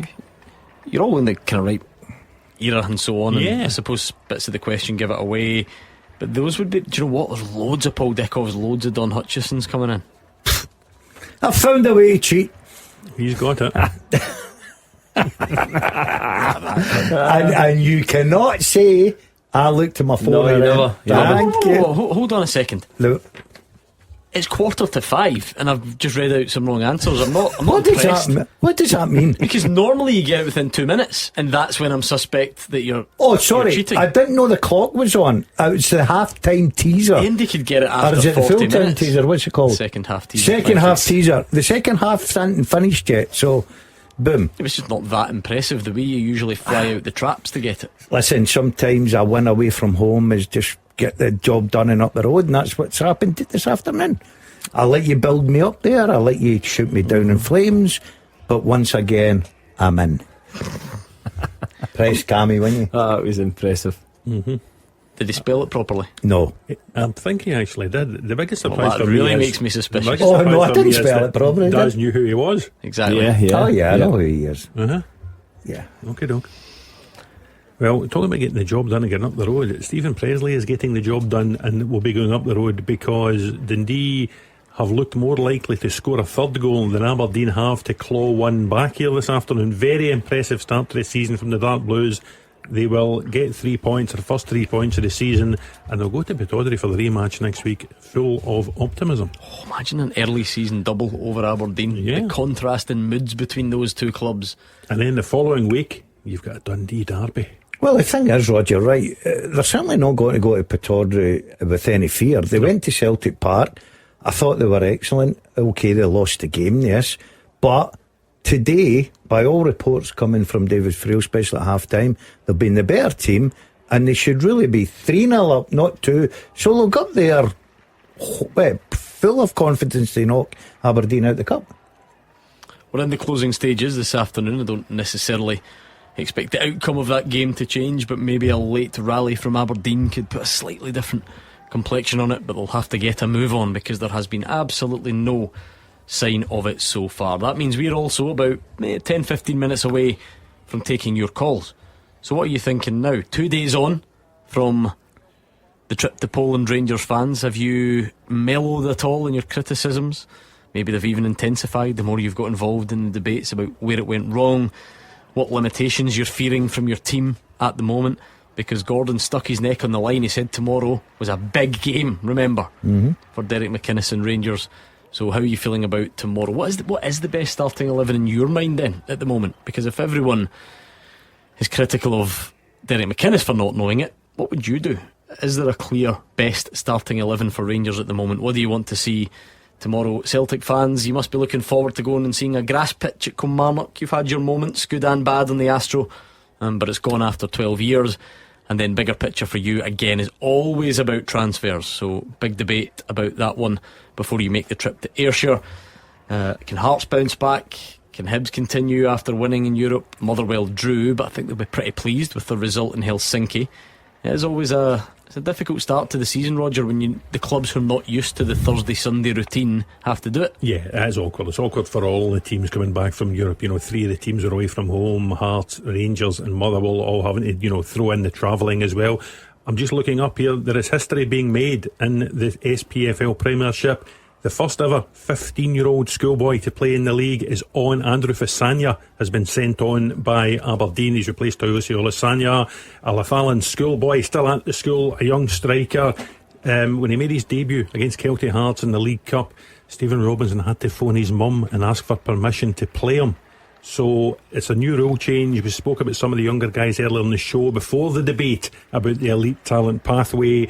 And Aberdeen are creating history. Andrew Fasanya is on the last couple of minutes. Wondered if he could score a goal. Great story. Great to see someone so young make a Premiership appearance.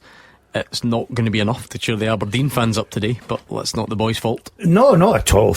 Listen, what an achievement for a boy. Proud day for, as Roger says, the manager had to phone his parents. Imagine getting that phone call. So they must think he's got some future ahead of him. So you keep your eye on this young lad. But that's a fantastic story for me. And at the other end of the spectrum, big Brian Graham at 49 he scored again. Has scored what could be a winner for Ross County. Tell you what, that's 2-2. Some people go to real lengths to get away from you, Gordon Dale, don't they? I thought he was enjoying life as a Clyde One Super Scoreboard pundit in here every now and then last season.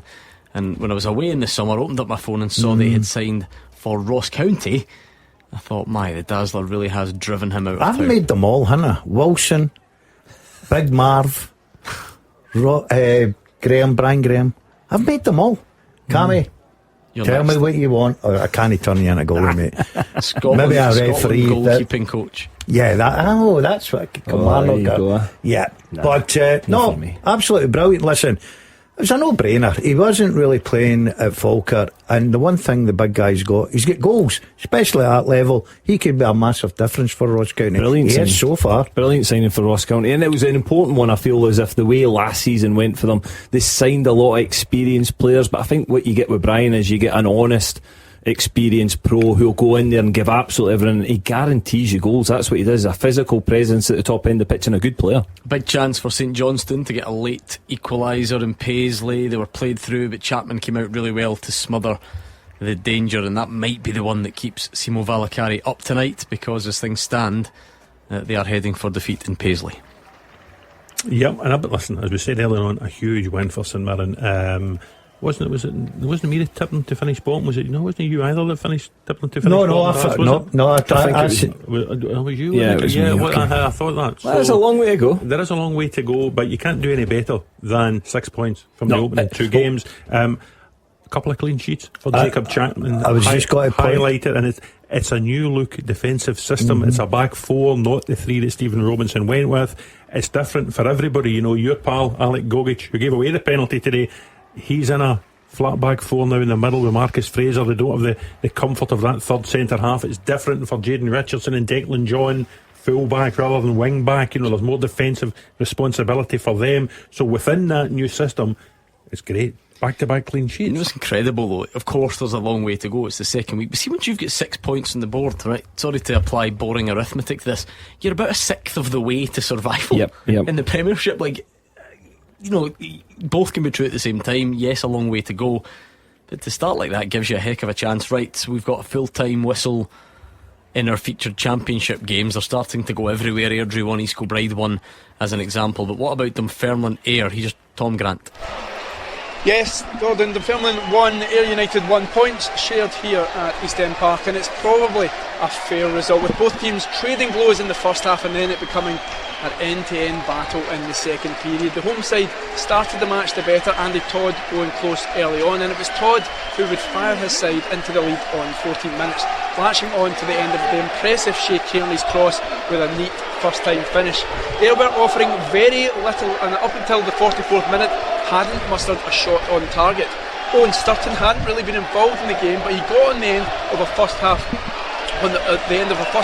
flurry of corners, the first on the stroke of half time, and the third of those, Luke Macbeth rose above everyone else, including standing goalkeeper Musa Dibaga, and nodded his side level. The Honest Men took the momentum garnered from that late goal into the second half, Ross Taylor shading the post with a glancing header early on. The Pars crowd were growing restless at the home at how the game was going, such was the grip that they had on it, and they responded when Kearney skipping past his man on the right edge corner of the penalty box and drilling one of those cross-come shots across goal. Ayr looked dangerous from a set piece, and again Sutton got a header off from a corner on 65 minutes. Probably should have scored that one. Taylor then forged the away side's probable best chance. He showed some silky feet in the Dunfermline box, left 2 in the turf with his trickery, but from about 8 yards out put his shot high and wide. It was frantic stuff, and you just felt at this stage it was next goal wins. Late on, Josh Cooper looked like he'd found the winner, but a wonder save from Harry Stone in the Ayr goal meant the spoils were shared. It means 2 points from 2 for Neil Lennon in the league and his Dunfermline side, and it ends Gary Naismith's 100% win record with Ayr. Full time here at East End Park, Dunfermline 1, Ayr United 1. And it's full time at Dens Park. Dundee took on Aberdeen. Here, David Friel. Full time Gordon, Dundee 2, Aberdeen 0. You can hear the Dundee fans in the background clapping. Stephen Paisley walking down. He seems calm, but he must be absolutely delighted with his team. A massive win for Dundee and a massive performance from Joe Bevan, who scored and claimed an assist in a man of the match display. The Dundee winger was a star man, but Stephen Paisley will be thrilled at what was a real team effort. They were really good value for the win. It's been a positive start to the season for them, and on the evidence of the first 2 games, they can actually go and do things this season. For Aberdeen, it was a day to forget. The last away win in the league was back in December. They never look likely to change that record. The sides meet again in the League Cup next Saturday at Pittodrie, and Dundee will be full of confidence going into that one. You can hear the Aberdeen fans booing now as their team troop off. They were very direct in the first half, but only created one chance. Aberdeen, a Dan Happy header that was scrambled away. Bevan impressed against Celtic on Monday night, and he was the best player in the park here by a mile. He sent a low shot wide before creating Joe Wesley's opener in 9 minutes with a perfect cross. The finish matched the delivery, Joe Wesley guiding the volley into the bottom corner. Aberdeen kept trying to unsettle Dundee, but Dundee were the ones creating all the chances. Wesley broke clear, but Marius Miller made a really good save. He also gathered Simon Murray's rebound. Charlie Riley fired over the bar. Joe Bevan twice came close before half time. Stephen Robinson had been booked in the first half. He then threw on Lewis Smith and Ayub Malua for the second half. He wanted a reaction from his team. There was more life to Aberdeen for a brief spell, but Bevan killed that with a brilliant second goal for Dundee in 56 minutes. The ball was worked him at the back post. He took a superb touch and then fired a powerful drive past the helpless Marius Miller. Stuart Armstrong's flick hit the bar as Aberdeen tried to get back into it. Dan Happy had another header saved by Owen Goodwin. Aberdeen did cause more problems in the second half, but Dundee remained a massive threat throughout. Ashley Hayes' close range volley was saved by Miller. He should then have done better with a header. Aberdeen threw on 15-year-old Andrew Fasania for his Premiership debut at the end. That was the only real positive. He showed up well, but that was the only real positive on a day to forget for Aberdeen. But Dundee are in a good place right now. Full time, Dundee 2, Aberdeen 0. And it's full time in Paisley. Alison McConnell. Yeah, you can hear the delight of these St Mirren fans in the background. It finishes here, St Mirren 1, St Johnstone 0, and it was a tale of 2 penalties here this afternoon, with Killian Phillips once again the hero for St Mirren, as he made it 3 goals from 2 games, and St Mirren made it 2 wins out of 2, with the Irishman scoring the only goal of the game from the spot. It wasn't the only penalty in this one though. St Johnstone's Jamie Gullen scorned a chance to give Stemo Valakari's side the lead just 4 minutes after the restart. Alex Gogic had been penalised by VAR after jostling with Sam Stanton in the box as a throw-in came in with his arm above the shoulder. He was judged to have used his hand and the penalty was given. There was a fairly long delay before it was taken. Gullen took it, but he was denied by Jake Chapman, who incidentally had a tremendous game for St Mirren this afternoon. He dived his left to push the effort away, and it was a good height for the goalkeeper to get to it, but not dissuaded. At that point, St Johnstone might have looked the most likely to take the lead. They had their tails up. Matthew Faulds almost gave them the lead when he lashed an effort from the edge of the box just wide of Chapman's left hand post. Then Chris Mockery at the other end curled an effort wide as both teams committed to going and laying claim to the point. Substitute Jake Young burst into the box after getting on the end of Luke Thomas's ball over the top, but Diabate kept close tabs on him. When he did get the shot away, it was well wide. A few minutes later though, and it was advantage St Mirren. Samuel Ramos chased down what looked like a fairly innocuous looking ball, but his run blindsided Stewart, who then clearly took him out. Referee Ross Hardy pointed to the spot immediately before then confirming his decision with a VAR look at the monitor. Phillips kept his cool to send Stewart the wrong way.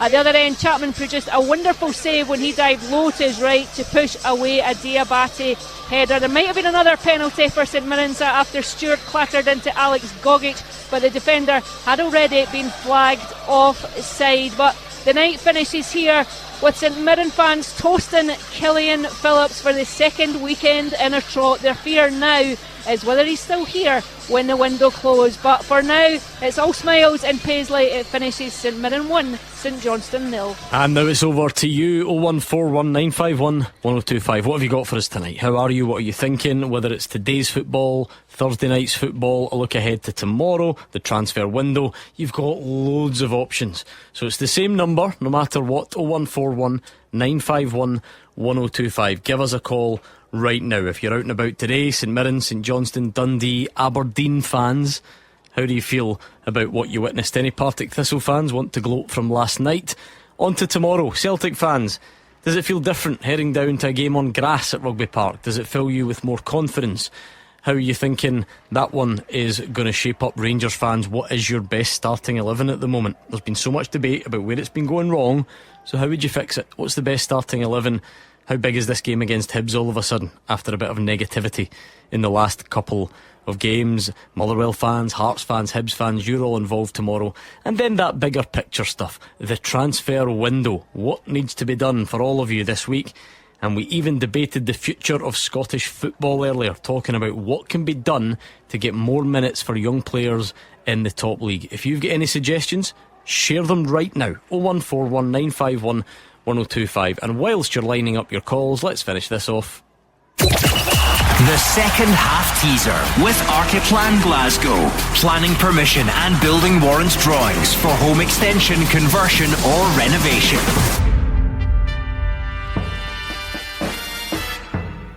The answer to the second half teaser, Gordon. In my career I earned more than 10 caps for Scotland, but I never played for a Scottish club. I played alongside Ian Wright and Barry Ferguson. I've been managed by Harry Redknapp and Mick McCarthy. I am Nigel Quasi. Nigel Quasi, well done if you got it right. Snedden was the third fastest. Well done to you, Snedden. Tartan Alfie was in second place, but the winner, the fastest off the mark, was Jerry Kay. Well done to you, Jerry. We're about to move through and fire up the live stream as well, so if you would rather see us on YouTube or Facebook or wherever you get your live stream, you can do that. But more importantly, call us right now. 0141 951 1025. I'm Professor Noel Fitzpatrick, and as a vet, I know you want the best care for your animal companion. Pet insurance can help, but you need to choose wisely as not all policies are the same. Pet Plan aim to pay claims quickly and without a fuss, and that's one reason why so many vets work with them. Get your pet the best veterinary care. Save 10% on new policies when you insure at petplan.co.uk. T's and C's apply. Fits all media as an appointed representative of Pet Plan Limited. Get the new Samsung Galaxy Z Fold 8. Unfold immersive entertainment and get faster downloads with 5G Plus on EE, the UK's best network, for only £54 a month. Order now. Increases to £56.50 March 2027, then £59 March 2028. Airtime plan and 48-month device credit agreement required. Terms and credit check apply. Credit by EE Limited. 73% 5G Plus coverage. Verify at ee.co.uk/claims. Chase is the digital bank that gives you 2% cash back on fuel. Like for our weekend staycation? Yep. What about at a public EV charging point? Of course. And with all that cash back, you could turn it into a day out. Exactly. Enjoy 2% cash back on debit or credit card spending on groceries, restaurants, everyday transport and fuel. Search Chase Bank. 18 plus UK residents. Chase current and saver accounts required. Maximum £20 per month. Eligibility, qualification, exceptions and T's and C's apply.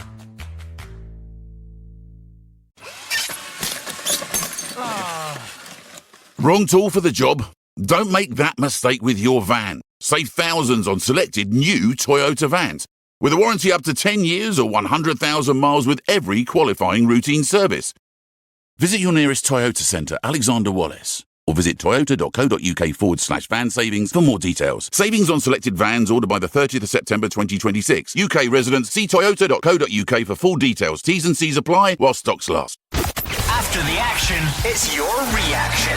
0141 951 1025. Clyde One Super Scoreboard's open line. 0141 951 1025 to give us a call. Gordon Dalziel, Roger Hannah and Cammy Bell are in the studio. We've had a quiet day of Premiership action because there's only 2 games, but some interesting results nevertheless. Dundee beating Aberdeen by 2-0 and St Mirren winning again, 6 points out of 6 this time, with a 1-0 win at home to St Johnstone. So get all your thoughts in on those games today. St Mirren fans, how pleased are you with the form? To put a negative slant on it, are the Killian Phillips days numbered? He's gone and scored again. Could he be prized away during the window? Aberdeen fans, might like to hear from you early on. This can't have been the type of performance you had in mind early on in the season. Tomorrow, Celtic fans, you're looking forward to the grass pitch at Rugby Park. Martin O'Neill might be in the dugout, might not be in the dugout. We've got the transfer business for you, which never seems to go away. And all of a sudden a response needed from Rangers. A big debate towards the end of the week about where they're going wrong and if it's recruitment or systems or personnel and all that stuff. So what is Rangers' best starting 11 at the moment? And do you fancy them to bounce back tomorrow? Even one away from the on-field action There's a story breaking over the last couple of days about a summit to be held next month. All the Scottish clubs invited to get together in St Andrews and discuss ways that we can get more game time for young players in Scottish football. So if you've got any inspired ideas, you never know, Ian Maxwell, Craig Mulholland, they could be listening, and they might take your ideas on board. So 0141 951 1025, get the calls in, and we're here until 6 o'clock. Lots to get through, Roger Hannett. Yeah, lots to get through, and a big day for St Mirren. I just saw an embryonic Premiership table. St Mirren 3 points clear at the top, 6 points, 2 wins, 2 clean sheets. And I know Alice McConnell's just going down the stairs to speak to Craig McLeish. He will be a very content manager tonight. Yeah, a massive win for St Mirren. Listen, there's huge question marks. Craig McLeish getting the job, very inexperienced, what direction that St Mirren were going in. Listen, he's answered absolutely all of them questions. Last week was very, very impressed with them away to Falkirk, and then this week they do the exact same, go and get 3 points. And as you mentioned before, although it's 6 points, it's 6 big points on the board early on this season. Yeah, great start, as the boys said there, for St Mirren, obviously. Yeah, they rode their luck a little bit. St Johnstone missed that penalty. Could have been a different game, but they get back into it, and they got their own penalty kick. 3 points, clean sheets, the boys quite rightly were talking about there. The big result for me was up at Dens Park. I thought it was a convincing win for Dundee. I know Aberdeen got over the line last weekend against Hearts near the end of the game, but it just for me papered over the cracks. I think Dundee will be excellent this season. I like the look of them. I like to look at them at Celtic Park. They've put their effort in today, got the 3 points, should have been more, and we'll look forward to the games tomorrow. I think there's a lot of cracking fixtures. Speaking of which, the phone lines are lighting up already. 01419511025. Let's dive straight in with Thomas, who's on. How are you, Thomas? Hi, I'm fine, pal. How's yourself? Good, thank you. Good. What are you thinking today then? Well, you're asking about Rangers' best starting 11, and I thought that was quite interesting because Derek McInnes doesn't know his best starting 11, and as you know, I was not keen on McInnes' appointment. But the problem is the bizarre nature of Rangers' signing policy this summer. When you get to this stage of the season, the start of the season, and you've made your initial summer signings, the first 11 should pick themselves. It should be your new centre forward, your centre half, ball playing midfield player, etc. But Rangers had a big pool of what you would call squad players. And basically what I feel is the signing policy they've had this summer, they've basically signed another group of squad players to add to their bludgeoning group of squad players. There's not a first 11 sticks out and presents itself. You might say the goalkeeper because he's new and he's just back from the World Cup. The only ones that I would say should be getting picked, Finlay Curtis, and for as long as we've got him, Nico Raskin, and the left back boy Rimmons. They're the only ones that I would say, yeah, they're the ones that start. And it's not because you've got a wealth of riches that you struggle to pick the rest of the 11. It's that, who do you pick? Gordon Dalziel, what do you make of that? Yeah, I agree. Totally agree with Thomas. For anyone who's watching, in the live stream, Gordon Dalziel doesn't have headphones for some unknown reason, which means he has got no idea what Thomas said, but the rest of us do. We'll get you fixed up in just a minute. You can just take the rest of the night off. Roger Hannah, Thomas put a lot of interesting points across. He's not happy with the signing policy. He doesn't think the squad's been upgraded, thinks the numbers are in. But I liked his arithmetic there as well. In Thomas's mind, there's only 3 outfield players that he would definitely start tomorrow, and that's quite an issue. Daz might not have heard your point, Thomas, but he kind of echoed some of your stuff earlier in the show when he was saying he'd been surprised by Derek McInnes' selections for the first 2 games, and then not surprised that he's made 5 substitutions at half time over the course of the Dundee United and Jagiellonia games. So he's very much learning in the job. He's learning about the new signings. He's also learning about the guys who were there before, who he's managing for the first time. And he's now got a week of 3 Ibrox games in 3 separate competitions. And he probably already has to win all 3 of them. You look at the table, if Celtic win at Killie early tomorrow, Rangers will go into the Hibs game 5 points adrift. Season's only 9 days old by that stage, Thomas. He needs to turn around against Jagiellonia because financially the Europa League's far more attractive to Rangers than the Conference League is, and then he needs to keep the Premier Sports Cup bid alive by beating St Mirren a week tomorrow. So it's a huge week, and he needs to get the calls right on selections. You're correct. What do you make of this signing policy criticism from Thomas, Cammy? Is that fair? Is it too early to judge that? What do you think? I think when you look at the signings he's made, listen, Lawrence Shankland, we know Lawrence Shankland can score goals, so he'd be one that I would put in that category that he has to play. The problem at this moment is that they've not got any players, certainly on the pitch recently, that started games that's going to provide them opportunities. Finlay Curtis is one that's always excited me since his loan spell at Kilmarnock, and then obviously he goes away to the World Cup with Scotland. I think he's one of these players you've got to play. I really like him. Yeah, I can see where he's coming from with regards to squad players, because again, people probably look at Ross McCrory and think, is he a squad player? Is he a starting player coming into Rangers?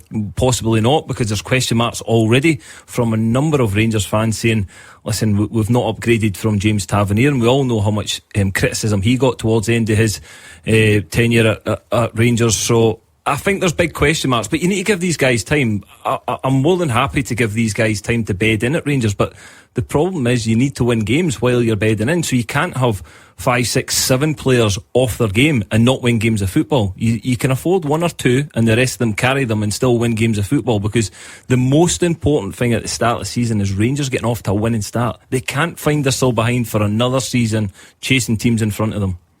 I do, listen, I've picked up the gist of the question, but the point, sorry, but I do agree. I think it's a bit early. Yes, everybody at Rangers wants off to a winning start. It's a big game tomorrow for them. I do fancy them to beat Hibs. I think it will be difficult. I've looked at them over the last 2 games. Yeah, 1 or 2 players haven't settled in yet. Obviously, problems at the back. They look like they could be sort of not easy to score against, but they'll give you chances. And if they do that tomorrow, Hibs have certainly got the firepower that can punish them. You've got 2 guys up front that I think can score goals if they're given the right ammunition. So Derek's not been happy with what he's seen in the last 2 games. Rangers fans haven't been happy with what they've seen in the last 2 games. So things will need to improve quickly, but I think it's just a little bit early to go and start judging players just now. Is it not possible, Thomas, that the Dragojevic or Cammy Devlin or any of the new signings do in time show that they're an upgrade and do in time show that they're starting players and not squad players? Can we be sure after 2 games? I don't think so after 2 games, but the problem is, I think it was Roger who said he's getting to know, Derek McInnes is getting to know these players. Perhaps it's the new method of football that you've got technical directors who are more responsible for signing players than the manager. But I would like to think that when players are coming into the club, or any club, that the manager knows the players, knows what they can deliver, knows that, right, I want that guy to fit into this team plan, which is my problem with Derek McInnes. As I've said before, Aberdeen, St Johnstone, Kilmarnock, you could never see what his game plan was. It was pretty much just a kick and hope, typical Scottish mid-league style of play that he's always played. Like, you look at last season, Jens at Motherwell, whose second name I won't try, but he immediately delivered an identifiable style of play that Motherwell had, from basically being a middle-of-the-road team, who became the most entertaining team in the league overnight because he knew exactly what he wanted and he knew his style of play. Derek's been 19 years in management, and I still don't know what his style of play is. So that's what I'm saying. He should be knowing, I want this player to play in that position for that purpose, and I don't think he knows that. I wonder if some of that's a little bit unfair, because I think Derek McInnes is, when his Aberdeen side were at full flow, they did have a style of play. Hearts had, again, like, because there's different ways. If we're going to, and listen, I'm more than happy to use Jens Bertolascu as a man who sort of broke new ground here, but not every style of play can be as sort of specific and as easy on the eye as that. It's just not the way it is. Having said that, to then counteract or contradict my own question, would other Rangers fans like Thomas be entitled to have seen some signs in the first couple of games even of things that they liked that they could go and work upon? Listen, Derek Styler played took Hearts to within 3 minutes of the title last season. He's won Manager of the Year with 3 different clubs. He's won a League Cup with Aberdeen. He's brought St Johnstone and Kilmarnock back into the top flight. So he's done things right in his managerial career. If you're at any other club than Celtic or Rangers, you get cut a little bit of slack when you're a new manager and you get a couple of games to bed yourself in. A 1-1 draw away from home is ordinarily a good result for a new manager in his debut. But when you're a Rangers manager and you're going to Tannadice that first Friday night, it's not a good result. And then you go to Poland and you blow an early lead and you're the sort of architects of your own downfall, if you like. So that adds to the pressure. And there is pressure. There's pressure already. And that's why I say these 3 games, I'm sure Thomas will agree, Hibs, Jagiellonia, St Mirren, all at home, all winnable. They need to win them. Gordon Thomas kicked off again, you can't hear him, but said that tomorrow the only players he would sort of definitely play outfield was Romans, Finlay Curtis, and who was the other one? Raskin, I think Thomas said the other one was. So he wouldn't play Shankland. He never mentioned Shankland. No, Thomas? No, if we're playing Shankland, because you don't know if Shankland can't play, they reckon as a lone striker, or is it Chermiti? You don't know what style he's going to play up front. Does he play Shankland on his own? And if he plays Shankland, does he play Chermiti? Neither have said. It's only 2 games, I accept that. But again, we don't know how those 2 guys are going to play, either alone or both together. So I can't say which either or neither of the strikers I would pick, because I don't know what style he's going to play up front, one striker or 2. Yeah, it's a valid question about not knowing whether it's 1 or 2 and whether Lawrence Shankland's suited to that or not. And again, look, this is just Thomas's take. Fellow Rangers fans are more than welcome to say they disagree with that number, but to head into a game and think that they can only really kind of identify or only hang your hat on 3 out of the 10 outfield players, quite a low number. Yeah, certainly. Thomas, entitled to your opinion. That'd be a worry that if every Rangers fan thought that. I don't think that's the case. You're talking about only playing 3 there. For me, Shankland definitely starts tomorrow. 1, he's a captain. Derek's put a lot of faith in him. Secondly, you're at home, you're expecting to create chances, and Shankland's the best striker you've got in the building by a country mile. So you'd imagine he would play. He just needs to get that team, he's mixing and matching, substitutions, 2 games, 5 substitutions at half time in 2 games. So he just needs to get the team settled down. They need to start playing that on the front foot football. As Roger says, he gave up a 1 goal lead on Thursday night, which he'd be disappointed on. At Tannadice, I thought Dundee United were excellent. I've got to take a bit of credit. Second half, Derek made the changes. It made that slight bit of difference. Asgard, for me, will play tomorrow. I think he's shown a lot of confidence. I think it could be a big season.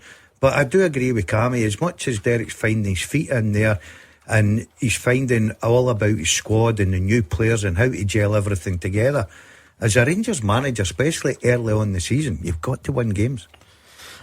Interesting as well, as part of Thomas's 3 was Finlay Curtis, so someone who was obviously on loan at Kilmarnock last season, hasn't started either of Rangers games so far, but he's the one that Thomas wants to see tomorrow. Yeah, one that I really like, and I would like to see him tomorrow as well. I think he's exciting, he's fearless, he's in such a good place at this moment. Listen, whether Derek McInnes has came in and looked at the training and the pre-season games and there's players ahead of him, I don't know, but certainly when he came on, he had a real positive impact. I think he's a positive player, so playing him at Ibrox, having Lawrence Shankland in the box, in and around the box, I think it's a really good partnership up towards the top end of the pitch. If Finlay Curtis can beat that full back, get the ball in the box and good quality towards Shankland, then you're going to get goals. So I think he's one that certainly I'd like to see playing. Did you not think the big surprise, sorry for butting in, you're right, but the beginning of the first game of the season, Kasama played in front of him. Yeah. I'm always amazed. Yeah, I totally agree with you. If new players come in, Derek brings in the new wingers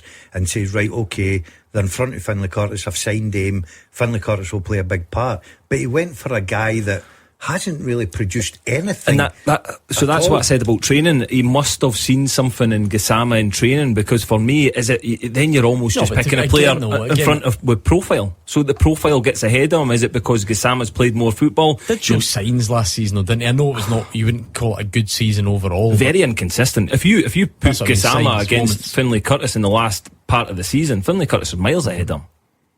Think he will play tomorrow? Finlay Curtis? No, I don't. I don't think he'll play tomorrow. It'll be interesting to see the starting lineup, especially who's got to play as the two centre halves again. Who will he? If he decides to go with another centre half in there, however it may be, will Sterling play in front of McCrory? Who's his midfield going to be? Because he's got a luxury in there. He's got Will Raskin start tomorrow. Yeah. Now, for me, if you're chasing points right away, I think you've got to go with your best players. Yep. And Raskin is probably right now the best player in the midfield for Rangers. I think there's more chance of Raskin playing than Curtis, I have to say, because he likes Asgard, not just coming in off the sort of left-hand side. I think he's a certainty player. I kind of failed to notice Finlay Curtis's impact the other night. No, listen, that's very true, but I just have a feeling, I think Raskin will play. I think Asgard will play. I think he'll play two up. I think it'll be Shankland and Chermiti.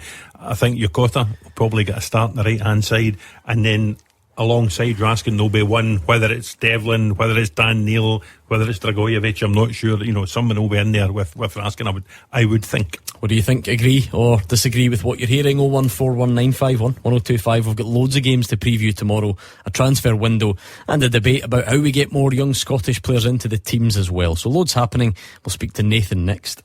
On the high streets of Britain, something is brewing in Starbucks. And it's not just delicious coffee. Minds are meeting, thoughts are connecting, and with a scribble, a sip, and a spark, ideas are fizzing into life. They might come from nowhere, but they have to start somewhere. So, we'll make the coffee, you make it happen. Made in Starbucks. It's Clyde One Super Scoreboard's open line 0141 951 1025. Roger Hannah, Gordon Dalziel and Cammy Bell are in the studio taking your calls. Whatever it is you want to discuss, we are here for you. So keep those calls coming in. Like we said prior to the break, it might be today's results, tomorrow's action that's still to come, the transfer window, Europe during the week, or this summit that's being held to improve the standards of youth football in Scotland. You can get all your thoughts, and if there's something else entirely, we're here for that as well. But Nathan has got the championship on his mind, I think. Nathan, how are you doing, panel? Thanks very much for taking my call. Pleasure. What made you call in? So obviously, there's a lot of praise getting kind of put out there for Mark Wilson and Alex Ray, and obviously the team, which is well merited. I feel that one of the people at Thistle the now that's been under the radar that's done an absolutely remarkable job is Ian Barraclough. Some of the signings that he's brought in, not just this season but last season as well, have been tremendous, and I kind of just wanted to see what you thought of that. Good team effort at the Jags, I'm sure they would all agree. Well, it's all about singing off the same hymn sheet, and obviously Mark has a good relationship with him. He'll probably go. He's an experienced manager as well, so he knows what it is to be a manager and be in the dugout, and he's trying to give Mark the best help possibly can. And once he identifies his players and they get them in the building, then obviously I think under Mark and Alec, it's a fantastic story. I honestly think this is the year that they can go all the way. I think that everything's built up for them. I think that Mark's sort of bedded himself in. I think the fans are right behind the both of them. The club's going in a good direction. They've got a terrific fan base. So everything there for a big season for them. And I totally agree. I think Partick in a real good place just now. I think you make a good point that they've all got to sing off the same hymn sheet, but ultimately, again, whether it's your director of football, technical director that's above and sits above, when they present opportunities with players or ideas of recruitment, it's ultimately up to the manager who he brings in, what players come into the building, because he's the one that needs to work with these guys day in, day out, and he's the one that's got to put them on the pitch and believe in them, trust them, and trust that they've got to take the information on that Mark wants to do.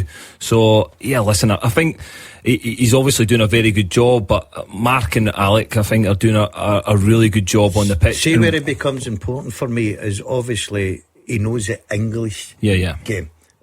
Mark and Alec probably don't know that market. They know the Scottish market inside out. Especially Mark. Mark will have done his research on every player in the lower leagues and everything that's going about. So if you're looking to go down south, am I missing something? What? Thistle aren't bringing in players from Guatemala or Kazakhstan.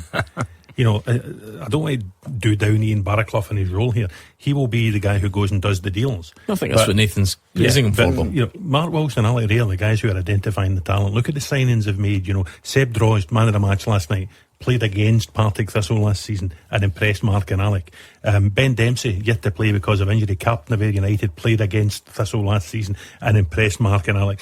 You know, Ocean Smith, the deal's now done, having had a successful loan period last season. The goalie, Liam McFarlane, has had successful loans at East Fife and Alloa. He was with you at the World Cup in the summer, wasn't he? He was in Scotland training. He was goalie. The training goalie. Yeah, that's the greatest gig of all time. See, having seen that up close. Apart from the SFA media man. No, the training goalie's the one. Seriously. Is it? Seriously? We just got to go Kick for the the ball entire World Cup and just basically save they're for shots. shooting as well, aren't you? Really? Listen, he'll get enough work this season at Thistle, don't you worry. But the point I'm making is, you know, it's Mark and Ali who are, if they were signing players from England, yes, I completely agree with you, but these are guys who Mark and Ali identify, believe they can do a job for Thistle in that league. The majority of them have got knowledge of that league, experience of that league. I think they've signed very, very well. And listen, I'm sure Ian Barraclough does the deals very, very well. But these players are getting spotted by Mark and Alec, unless I'm very much mistaken. Let's pile a lot of pressure on the lot of them, Nathan. 2 games in, are you starting to think this could be the season? You know, it's funny, right? I don't really ever like making that assumption, because I always feel like it just falls flat in my face. But this season, I went to all the Betfred Cup, the League Cup games. I went down to Morton last week. I've seen last week was a totally different performance to last night. Last night I thought we were excellent. I thought we had a bit of flair about us. I thought we really controlled the game. So I do actually feel that we could probably go and do it this season. We just look like a totally different animal this year. I feel like last night for me, the thing that stood out for me most was the players coming off the bench. So like you're taking players like Ed Patrick off and bringing on Ewan Henderson. Do you know what I mean? Who, in his own right, is an incredible player that's probably unlucky not to start the game. Take Steb Drozd out the game. You put Gary Mackay-Steven on. You take Samuel off. You put Tony Watt on. Even you mentioned the boy Stanley earlier on. Getting him back, obviously for whatever reason, his deal fell through, which is a shame. But for us, it's no. Do you know what I mean? It's worked wonders for us. But that's probably somebody that you would put in there to start. But Wheeler Sosa and Smythe in the middle of the park were outstanding. So there's strength and depth absolutely everywhere, and we've not really had that for quite a long time. I wouldn't really go as far as saying we've had that since being in the Premier League, or even getting promoted back in 2013. Like, it's probably the strongest team we've had since then. I don't think we could argue with that at all, Nathan. I mean, they really impressed me last night. The way they played right from the first whistle. The goal, if you dissect that opening goal after 3 or 4 minutes, you know, Seb Droz, there's the energy and the pace by Ben McPherson to get outside him. It's a really good delivery by Ben McPherson and a really cute finish by Robbie Crawford. And you're talking about strength and depth. We talk about Stanway, I mentioned Ben Dempsey, we talk about Ocean Smith, Letsoza, who scored the winner at Morton last week. And, you know, Robbie Crawford's in there as well. He's almost the kind of forgotten man, but they certainly won't forget him after that goal last night. Thank you very much to Nathan from Kilsyth, 01419511025. Let's start getting some immediate reaction. One of the very early season positive stories would be Dundee, because I know they lost on Monday, but they played really well, and then they've beaten Aberdeen so convincingly today. Here is what Stephen Presley had to say. You should know me by now. I don't often get too excited about things, but if truth be told, since coming to Dundee probably just over a year ago, I think that's been our most complete and our best performance. It had everything that I look for in a Dundee team. It had speed, it had excitement, it had composure at the right times, but boy did it have resilience. You know, some of the players were running on empty the last 20-25 minutes because of the style of football that we're trying to adopt, and it will take time for us to reach the levels of fitness that we truly need. And I think also another big understanding is that to play that way we need a strong squad, because players struggle to perform in that high octane manner for 90 minutes. But I mean this, I couldn't be prouder of the group today. So based on the last 10 minutes, is it Mark Wilson or Stephen Presley for the Scotland job? Which one's getting it?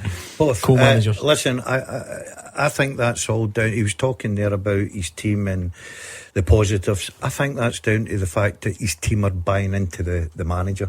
I think that's all. That comes from the top for me. I like the way he talks. I like the way he's went about his business. He took a lot of criticism at the beginning of his career at Dundee as a manager. People didn't want him in. But he's certainly turned it around. I think it'll be a great season for Dundee. I'm looking at them. I'm going to go early. It's a possible top 6 for me already for them. I like the look of them. I like everything about them. They obviously should have won by more today against Aberdeen.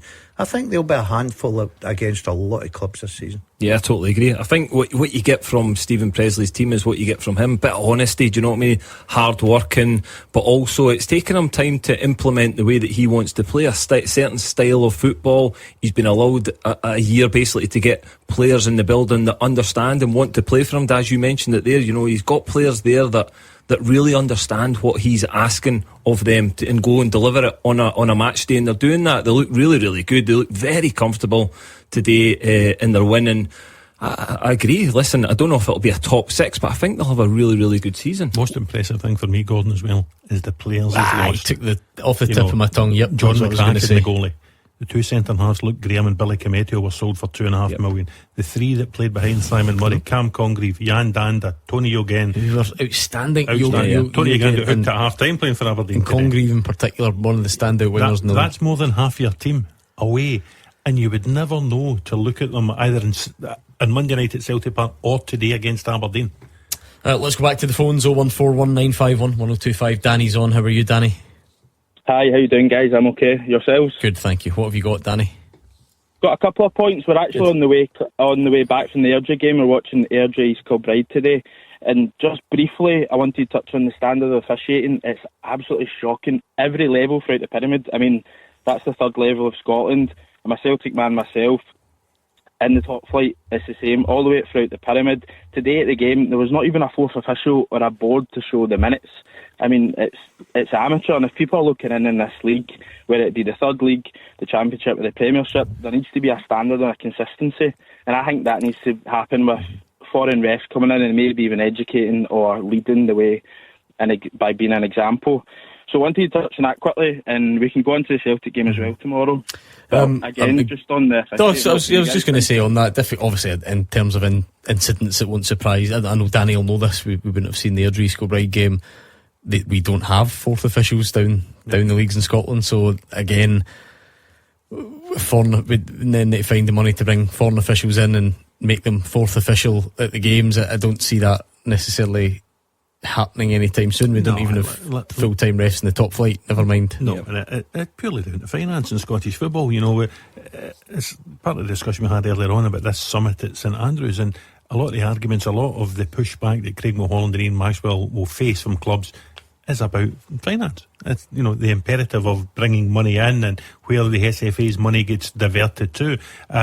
Some of it gets diverted to Willie Collum's department, but you look at the top flight now, there's a ref, there's 2 assistants, there's a fourth official, there's a VAR, there's an assistant VAR. That's an awful lot of officials, times 6 for the Premiership. So in terms of referee recruitment, which I know is a very hot topic for Willie Collum, how many refs can you have in the game? How many refs can you afford in the game? So when you get to the third tier, like Danny was watching it earlier this afternoon, there's just not the money to pay a fourth official, I'm afraid. My problem with the foreign refs argument, and there are loads, is every time I watch Scotland I think the ref's hopeless, and every time I see one of our clubs in Europe I think the ref's hopeless, and I think, well, if we're going to get foreign refs, as long as it's not that guy, and I appreciate I'm being a bit tongue-in-cheek and selective here, but see if we're going to get them in, make sure it's not the refs Scotland had at the World Cup for me. Yeah, no, listen, I agree. I totally agree with that. Again, you criticise referees that are here, and then you watch games on the telly or you're at European games and you see the standard them still making the exact same mistakes as we're feeling over here. So see, on that, I'd love to genuinely, as like a social experiment, is there any league in the world that thinks they've got good refs? I think England. Do you think English? Do you think? Yeah. You think? I don't agree with them. Hold on. You think? I hold think on. there's a snobbery down there that they think they've got the best refs. Or is that the refs thinking they're good? You think English football fans think they've got a good set of refs? I think they've got a better set than likes of Scotland and. No, I'm not asking if you think they're good. You think English football fans are satisfied with the standard of their officiating? No, I don't think any country's satisfied. That was the question asked. But I think England would probably think we pay big money for full-time referees. So I don't. I think every Monday morning on our Ref Watch Sky Sports is full of English football debate and discussion about the refs. Yeah, because there's so many games as well in the top flight. Listen, I'm not because I would have made the point there. Well, have a look at we've got part-time refs. Have a look at England; they've got full-time refs, and it's not the greatest. But I think English are that. They've got a snobbery about them, thinking we pay big money for our refs, so we'll probably get the best. I feel like refs. all I see on social media is English fans moaning about the refs. Anyway, Danny, what are you thinking tomorrow? I think tomorrow the change of pitch will be, the surface, will be a big factor. You used to go to Kelly on a Sunday, early kick-off, it's stuffy, there's not a lot of great football, the ball isn't on the deck a lot, but I think the grass coming in is going to be a big benefit to the visiting clubs, maybe not to Kilmarnock. So I think that will be a big factor tomorrow. I also want to touch on maybe new signings quickly. I think we can't see Durant White tomorrow. On Monday night he was absolutely wasted out there. I think maybe play two through the middle, maybe a flat 4-4-2, and Ho and Durant can bounce off each other. But if he's starting at wide tomorrow, we may as well chalk it up there, I think. Well, it's a good point about how those two get fitted in, because... See, the big problem is I don't think he will go a 4-4-2. That's not the right... I totally understand Danny's point, because he was right. On Monday, Durant was not effective at all coming off the flank. Now, the argument is you could go with your three in the middle of the park and play him in behind, but the problem is Nygren, who's banged 20-odd goals last season, he's got off, he's off and running already, so you ain't going to leave him out. Engels and McGregor will probably play, so it'll be interesting to see how Martin O'Neill develops that situation, because he certainly has got a little bit of a problem fitting the two of them in. But it's not that big a problem, because last season they didn't have a striker, and that was a bigger problem than having two. And again, it gives you option, and if one's not doing it, the other one can play. I agree with Daz. I don't think he'll change the formation and go two up top. I think he'll stick with what he has done previously, and it's up to the striker that's playing to score the goals to stay in the team. Whether he'll change it over time, possibly, but I agree, it's a difficult one to fit in at the start, but I don't think it's a huge problem. I think it's a good problem to have compared to what they had last season. How do you think they'll do it, Roger?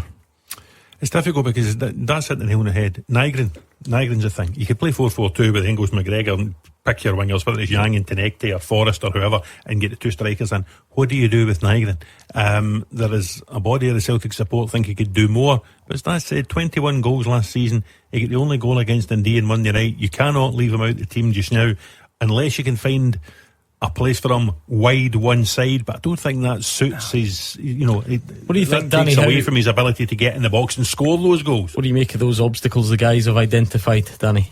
Yeah, I mean, of course, you need to kind of shoehorn Nygren in there somewhere, of course. I mean, I'm not too worried too much about having the out-and-out wingers and the two up top, because obviously that's a hard system to try and fit. I think the amount of ball that we're going to have tomorrow and the amount of possession, there can be some fluidity there, some movement. Our wing-backs can get up and put the balls in, so definitely shoehorn Nygren in regardless, and I want to see the two up top. The only way you can do that is if he changes his formation to a 3-5-2. Yeah, the way he did first time around. Yeah, it's the only way you can do that, because you fit everybody into that formation, and that's the interesting one. Will Martin O'Neill decide to say, right, I've got two strikers, I want to play them together? No chance. Well, don't be surprised. I would be surprised. I would be Don't be Celtic going to 3-5-2 in the 2026 era. Well, basically it allows your, like Tierney, who basically played. I know how it works. Yeah, I get it. But you play three centre backs. But what I'm trying to say is, if you're going to shoehorn these two guys in with your top goal scorer. That's the way you can do it. It's probably the only way you can do it. But then you play no wingers then, really? I'm not saying he will do it. I'm saying it's probably the only way he can do it if that's what they want to do. Listen, Celtic's games are going to ramp up. There's going to be injuries come in. There's going to be people out of form. So, as I said before, I don't think it's a bad thing having two new strikers in the building. They were crying out for strikers last season. We all know the problems that they had. So, well, here's a question for you, right? You're talking about Celtic not playing with wingers. Their wingers are poor just now. Yeah, I know that. Right. No, I mean, in terms of a plan. Are you talking about just for tomorrow? No, long term. I don't know if I don't know. Celtic are going to try and sign wingers, right? And they've also got Jota coming back. Like Celtic in the last few years have been built on wingers. I just cannot see a scenario where Celtic prefer to play. In the short term, so Scales, Trusty, and Carter Vickers all in the team. I am not saying that. I'm saying if he's got to do that, because there's an opportunity to do that right now. Because one, the wingers aren't really setting the heather on fire, i.e. why Durant played off the right as a winger and he shifted Yang over to the left. You've got Alistair Johnston, who's still there. Yep. You've got Kieran Tierney on the left, who play like they're playing with wingers. So I'm not saying he's got to do that. I'm saying if he wants to shoehorn all these best players in, that's what he can do. Well, thank you to Danny in Paisley. 01419511025. More time for your calls when we return. After they play, you have your say. 0141 951 1025. Clyde One Super Scoreboard's open line. Gordon Dalziel, Cammy Bell and Roger Hanna are here. It's 01419511025. Give us your thoughts on any of the talking points so far, or introduce a new one if you're that way inclined. Loads of good football to look forward to tomorrow. Graham's another Partick Thistle fan. You're all coming out the woodwork today, Graham. Thanks very much. I've been on before, and the reason that I'm phoning, the last time that I was actually on air, I said that I wasn't that keen on the idea of having Mark Wilson as the manager, and that I wasn't that keen on Ian Barraclough or any kind of director of football. So, a rarity, I'm going to say I was completely wrong. The season we had last season was phenomenal. Mark Wilson and Alec Ray have worked wonders with the squad. I think Ben Stanway came on so well last year under Alec Ray's tutelage, and we've started fantastically. We've made great signings, and I'm really looking forward to the rest of the season. Graham, I think you're a bit early to say you're wrong. I would hold that. No, listen, I totally agree with you. I tipped them. I thought they were brilliant last year. I thought they were very unlucky against St Mirren. He's built a real good side at Firhill. They played good stuff. That's 2 games now, 2 clean sheets as well, 6 points. I've tipped Partick to win the championship from the day one, because I just think Mark and Al have got something special going there. Yeah, again, brilliant start for Partick Thistle. So unlucky last season, but they have built something really good. They've got a great squad. I think it was Nathan that was on last, and he went through the substitutes and the players that are coming on for Partick Thistle, and that could be the difference this season, having a really strong, experienced squad. Every season that goes past, these guys get a little bit more experience, and I think I tipped them to go up this season as well. I really do think they've got a right good chance. They've started the season well, and they were fantastic last night. As Tony Watt asked me last week, are you on the Thistle train? I think we're all on the Thistle train, and it's going at a fair lick at the start of this season. It's a terrific start. Next Sunday, away at Hibs in the Cup. That will be a very interesting second round tie. Then they go to Inverness, who are also unbeaten, a second draw, and newly promoted side. That'll be difficult, but the way Thistle are playing, they'll go anywhere with confidence. Totally different set of expectations this season, though, Graham, isn't it? Given the impressive campaign last season. Yeah, yes and no. Thistle fans are always a wee bit pessimistic, to be honest. Sure. We've had enough heartbreak in the playoffs, but there's just something slightly different this year. Mark and Alec were phenomenal last year, as you said, but the players that they brought in, I mean, particularly last night, Seb Draws was stunning. He was really good, wasn't he? And I'll be honest, he's not a player that I thought highly of when we played against Queen's Park last year, but he's been sensational in pre-season and in the League Cup, and then he well deserved his man of the match. I think he deserved a goal last night as well, but we'll settle for 2. We won't get too greedy at this stage. Absolutely. I would also say, when you're talking about referees earlier on, the referee last night, and I'm not even going to talk about decisions that he made. Every fan disagrees with refereeing decisions. The one thing that I found really strange was the amount of times he got in the way of play, particularly on set pieces. So twice in the first half against ourselves, Paddy Redding lines up at the edge of the area, and the referee stands effectively right in front of him to stop the ball coming out, and he did it to Livingston in the second half. And the amount of times that the ref seemed to just drift into passing channels, he didn't seem aware of what was going on the pitch half the time. I think he was just enjoying Thistle's free-flowing football, Graham. He wanted to get involved. Possibly, but I'd love to have seen Paddy Redding smash the ball into the top corner rather than the ref standing in his way. We'll pass the feedback on. Thank you, Graham. In Scotstoun, Ian's on the other line as a Celtic fan. What's on your mind, Ian? Alright, panel, hope you're well. There's a lot of negativity for the fans in it, and it's rightly so with the movement for the board. There's not been much, but I honestly can't see anything else but Celtic winning this league at a canter. I don't see much going on over the other side. They've signed players who were good enough for Hearts and they're starting in the first game. Really good at getting about the pitch, Cammy Devlin, but really poor on the ball. Don't see any style of play. I think we created enough chances to win about 5 games against Dundee, but obviously only scored 1. I can't see anything other than Celtic cantering this league. What about Europe? How do you think that'll go? I don't know. I think you need to have an ambition in Europe, but it's Celtic in the Champions League. Any Scottish team in the Champions League, what's really going to happen? Do you think they'll get there though? Because obviously I think some of the fears about recruitment are about this playoff tie, aren't they, against Lask? You certainly want to be there. Yeah, I do think we'll be there, and I think that's what will keep us ahead of everyone else in this country, is having the ambition for Europe.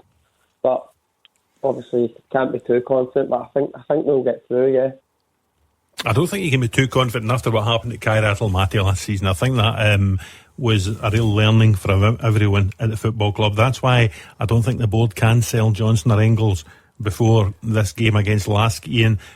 Celtic should have enough to get through. You look at they've signed 2 proven Champions League goal scorers in Hu and Duran, but Lask were champions of Austria ahead of a Sturm Graz team that's just beaten Hearts 6-0, so they deserve respect, and it'll be two awkward games over that 6-day period later in the month. Ian, what you seen on Monday night against Dundee, I know they should have probably won a little bit more. I'm very surprised you're saying a canter. Do you not think you need to bolster that squad a little bit? Definitely need to make improvements. As I said, the fans have a right to be getting frustrated, but I don't really see anything else in the league. Like, the best team I've watched is Motherwell again. Obviously, Astro recommended him. I watched them v Helsinki and the previous game. That's the only type of team I'm seeing with style of play that looks very good. I watched Rangers against Dundee United. They're supposed to be your biggest threat. They were passed off the park in the first half. I think Celtic will always get a high ambition, but we're creating enough chances. I just want to see a better style of play this year as well. But then that's it. Like, so to be fair, Ian sort of answered some of his own point there, because it goes back to what Celtic's aims are, what Celtic's expectations are. In many ways, because like Celtic have, you all know the story, they've won 14 out of the last 15. There is a scenario where Celtic will win this league, and it might not be enough for a lot of fans, because we mentioned Europe, we mentioned the style, we mentioned maybe there's been an element of having the bar set really high with Ange Postecoglou's style and elements of Brendan Rodgers. They scored a lot of goals in his the season before he left. So is it not more about Celtic constantly trying to push that bar and be the best version of themselves, rather than can they just win the league? Yeah, they should be. For me, they should always be ambitious and trying to get better each season as it goes along. Yes, winning titles, winning cups as well domestically is fine, but they've got to always want more. They've got to try and progress in Europe, and again, progressing in Europe comes with finances as well. So the whole club benefits from Celtic doing well on the pitch. I think that they're in an okay position just now. They started the league well by winning that first game.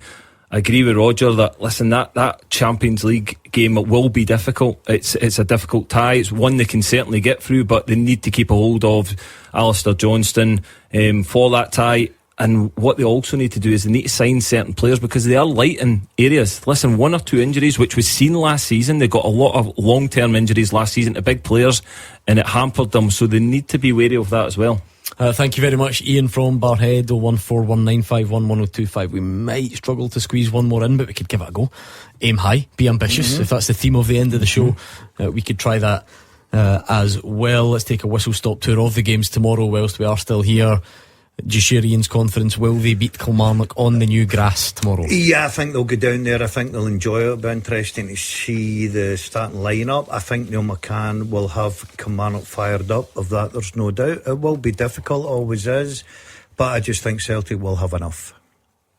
Yeah, I'm going to go along with that as well. I think it'll be a close game, but I just think Celtic will have enough to get over the line. But I think Kilmarnock will be very competitive. Roger? I think Celtic have enough to win. I do. I think, Kilmarnock looked a bit ropey at the back and losing 4 goals to St Johnstone last Sunday. And I just think Celtic will do it for Martin O'Neill tomorrow. Okay, well, what about Rangers then? Because all the debate's been about who caller on earlier can only pick 3 of the starting 11 tomorrow, or 4 if you include the goalie. Are they going to get this back on track or get the win that they need to just... Yeah, well, Cammy says in the show a must-win game for Derek McInnes and Rangers. I don't think it's at that stage, but I think they need to get the wheels in motion. I think they need 3 points. Hibs carry a threat, of course they do, but I just feel at Ibrox, full house, I think Rangers will win that game tomorrow. I think Rangers will win. Whether it's I threw that must-win comment in there. But I think it's really important because, listen, if they don't win the game tomorrow, there'll be a lot of noise, and especially if Celtic go and win at Rugby Park. But I think they'll have enough to beat Hibs tomorrow. I'm not convinced. I think Hibs with Elding, Boyle and Lowe will carry a threat to a shaky Rangers defence. It wouldn't surprise me if it was a draw. What about Motherwell? Because as good as they were last season, they get kept up at night by Falkirk, who were so good and got so many points off them last season. Can John McGlynn continue the magic? No, not for me. I think I was not disappointed. I think Falkirk looked the shadow of the team they were. Motherwell just getting better and better. The caller said there, apart from Celtic, best team they've seen. Motherwell at home, new season, Motherwell for me. Yep, Motherwell win. Okay. Motherwell win. How'd the Hearts bounce back? Battered in Portugal, but maybe no shame in that, or has that been defeatist? The scale of the opponent. Yeah, Benfica. No shame in losing to Benfica, but they've now played 3 European games. They've lost 12 goals. They've lost to a pretty drab Aberdeen team as well. If anyone is in need of a victory, it's poor old Wouter Vranken.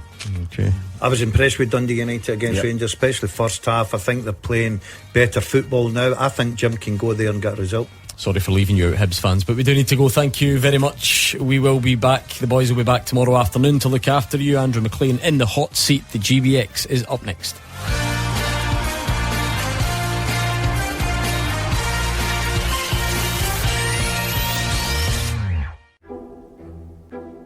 The Ford Puma and the all-electric Ford Puma Gen E.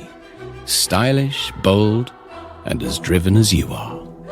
And now you could win one. Take a test drive in any Ford Puma to enter and be in with a chance of winning either the Ford Puma or all-electric Ford Puma Gen E. Search Win a Ford Puma to book online. Ready, set, Ford. To enter, take a test drive between the 1st of July and the 31st of August. T's and C's apply. 25 plus only. For details, see Ford.co.uk.